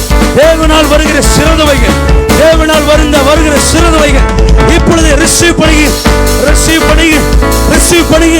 லேப்ரே ஷக்கோ ரீகடகனமா அக்னி அக்னி லேதனா கடா ஷேகலேதனா பிரேகனதனமனா ஷேகலே ஓ ரபா Baba Baba லதனகனா பிரேகனமனா ஷோகலோதரோ லேதனமோ ஷேகலேதனகனா ரகடா. Yes, Father. Yes, Holy Spirit of God. பரிசுத்த ஆவியானவரே, ஆவியானவரே, ஆவியானவரே. Come on, clap, clap your hands. Yes, dimensions are opening right now. உங்க மேல சில dimensions open ஆகிறது. நியாய பிரமாணங்கள் இனி உன்னோட வாழ்க்கையில் இருப்பதில்லை. ப்ளே கடா ஷேக்லே ஈஸியா மேல வரும். எப்ப தெரியுமா? மாம்ச எண்ணங்கள் முற்றிலுமாய் அழிந்து போகிறப்போ, ஆவியின் எண்ணங்கள் உன்னிடத்தில் எழும்புகிறப்போ நீ ஈஸியாக மேல வருவ. நீ கஷ்டப்பட்டு வாழணும்னு உனக்கு சொல்லி கொடுத்த எல்லா உபதேசத்தையும், பிசாசின் உபதேசத்தையும் இப்பொழுது இயேசுவின் நாமத்தினால உன்னுடைய இருதயத்திலிருந்து இப்பொழுது வேரோட புடுங்க செய்கிற. கிறிஸ்துவின் ஜீவன் உன்னை வாழ வைக்கிறது, கிறிஸ்துவின் கிருபை உன்னை வாழ வைக்கிறது. எவ்வளவு கீழே போனியோ, எவ்வளவு கஷ்டப்பட்டியோ, இப்ப நான் உன்னை பார்த்து சொல்லுகிறேன், அவ்வளவு நீ மேன்மை உள்ளவனாய் வாழ்வதற்கு இப்போ கர்த்தர் உன்னை உயர்த்துகிறார். எவ்வளவு கீழே போனியோ, திருப்பி சொல்றேன் பாரு, எங்க பாவம் பெருகிறதோ அங்க கிருபை பெருகிறது. எவ்வளவு அடியாளத்துக்கு போனியோ அவ்வளவு மேல. I speak deliverance in the name of Jesus. எவ்வளவு கீழே போனியோ, சமாதான கேடுல கீழே போனியா, சந்தோஷமாய் கர்த்தரை மாற்றுகிறார். பிரேபேகேனமா ஷோக்கோரோ பெலகடா பிராதாதகடகடா. ஓ தந்திட வேண்டுமே உமக்கினே, ஓ ஊற்றிட வேண்டுமே, என்னை நிரப்பிட வேண்டுமே, தந்திட வேண்டுமே உமக்கினே. வானம் திறந்து ஊற்றும் வல்லமை நீர் ஊற்றும், என் தேசத்தை நீர் மாற்றும் ஊற்றுமே. எஸ், இப்பொழுது வானம் திறந்து ஊற்றப்படுகிற அக்கினி. ராகாபா ஷாகா துரபரகடா. Yes, Holy Spirit of God. Likremana so likaramana ledenagana ஊற்றுமே, ஊற்றிட வேண்டுமே,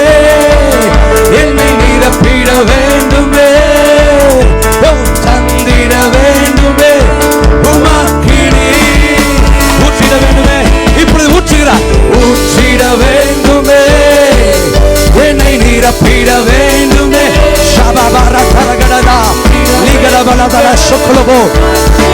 எஸ் அக்கினி அக்கினி அக்கினி எஸ் ஊற்றுகிறது. ஓ ஊற்றிட வேண்டுமே. come on எல்லாரும் கிளாப் பண்ணி கேளுங்க, ஜெபமா கேளுங்க. ஆண்டவரே மேல ஊற்றுங்கப்பா.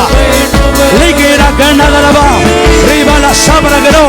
இயேசுவே ஊற்றிட வேண்டுமே, என்னை நிரப்பிட வேண்டுமே, தந்திட வேண்டுமே. உமக்கினி வானம் திறந்து ஊற்றும். ஓ வானம் திறந்து ஊற்றும், வல்லமை நீர் ஊற்றும், தேசத்தை நீர் மாற்றும். ஊற்றுமே. ஷபாபா ரத்தரபலா ரிகலபலா ஷகோ லிபாபா ரத்தரபோ ரிகலபலா ஷக்கரபலா. Yes, I break every condemnation spirit right now in Jesus name. ரிகலமனா ஷக்ரோ ரிகலா ரத்தரபா. ஊற்றிட வேண்டுமே, என்னை நிரப்பிட வேண்டுமே, ஓ தந்திட வேண்டுமே. உமக்கினி அக்கினி விழுகிறது இயேசுவின் நாமத்தினால். ஏய் ஊற்றிட வேண்டுமே. லிகாரா ஷகலா. Yes fire. அக்கினி எரியட்டும். தந்திட வேண்டுமே. அக்கினி அக்கினி அக்கினி. Fire fire fire.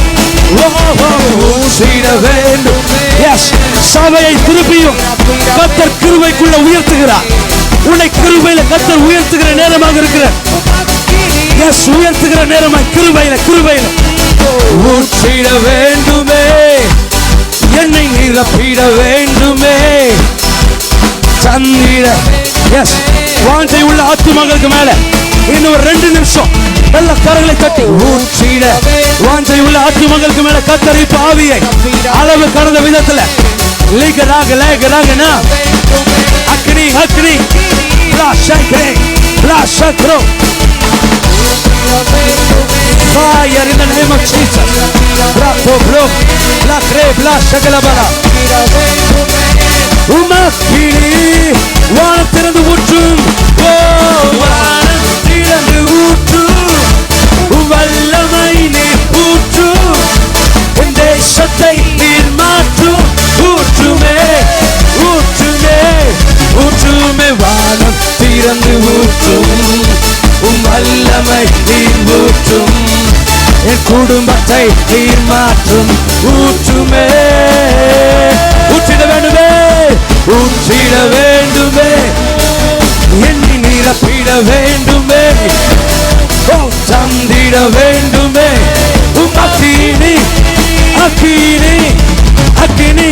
வானம் திறந்து ஊற்றும், வல்லமை நீர் ஊற்றும். இப்ப ஊற்றுது உன் தலைக்கு மேல, உன் தலைக்கு மேல அக்கினி ஊற்றப்படுகிற, அக்கினி ஊற்றப்படுகிற.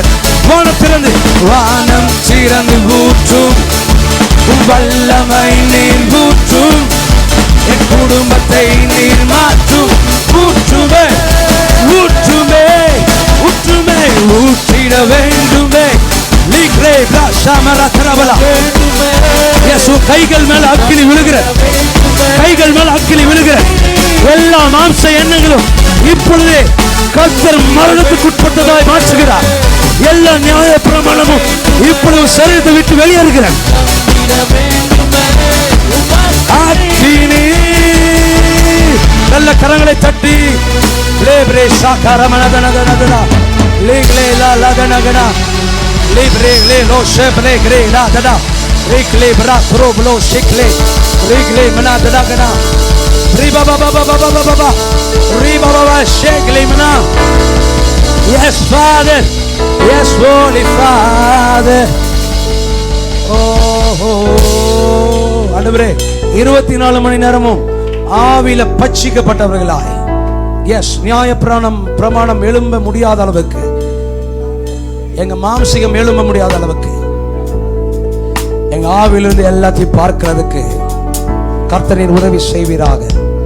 எங்களுக்கு எல்லாமே வாய்க்கும்பா. நாங்க கிருபையில் இருக்கிறப்ப எல்லாமே வாய்க்கும்.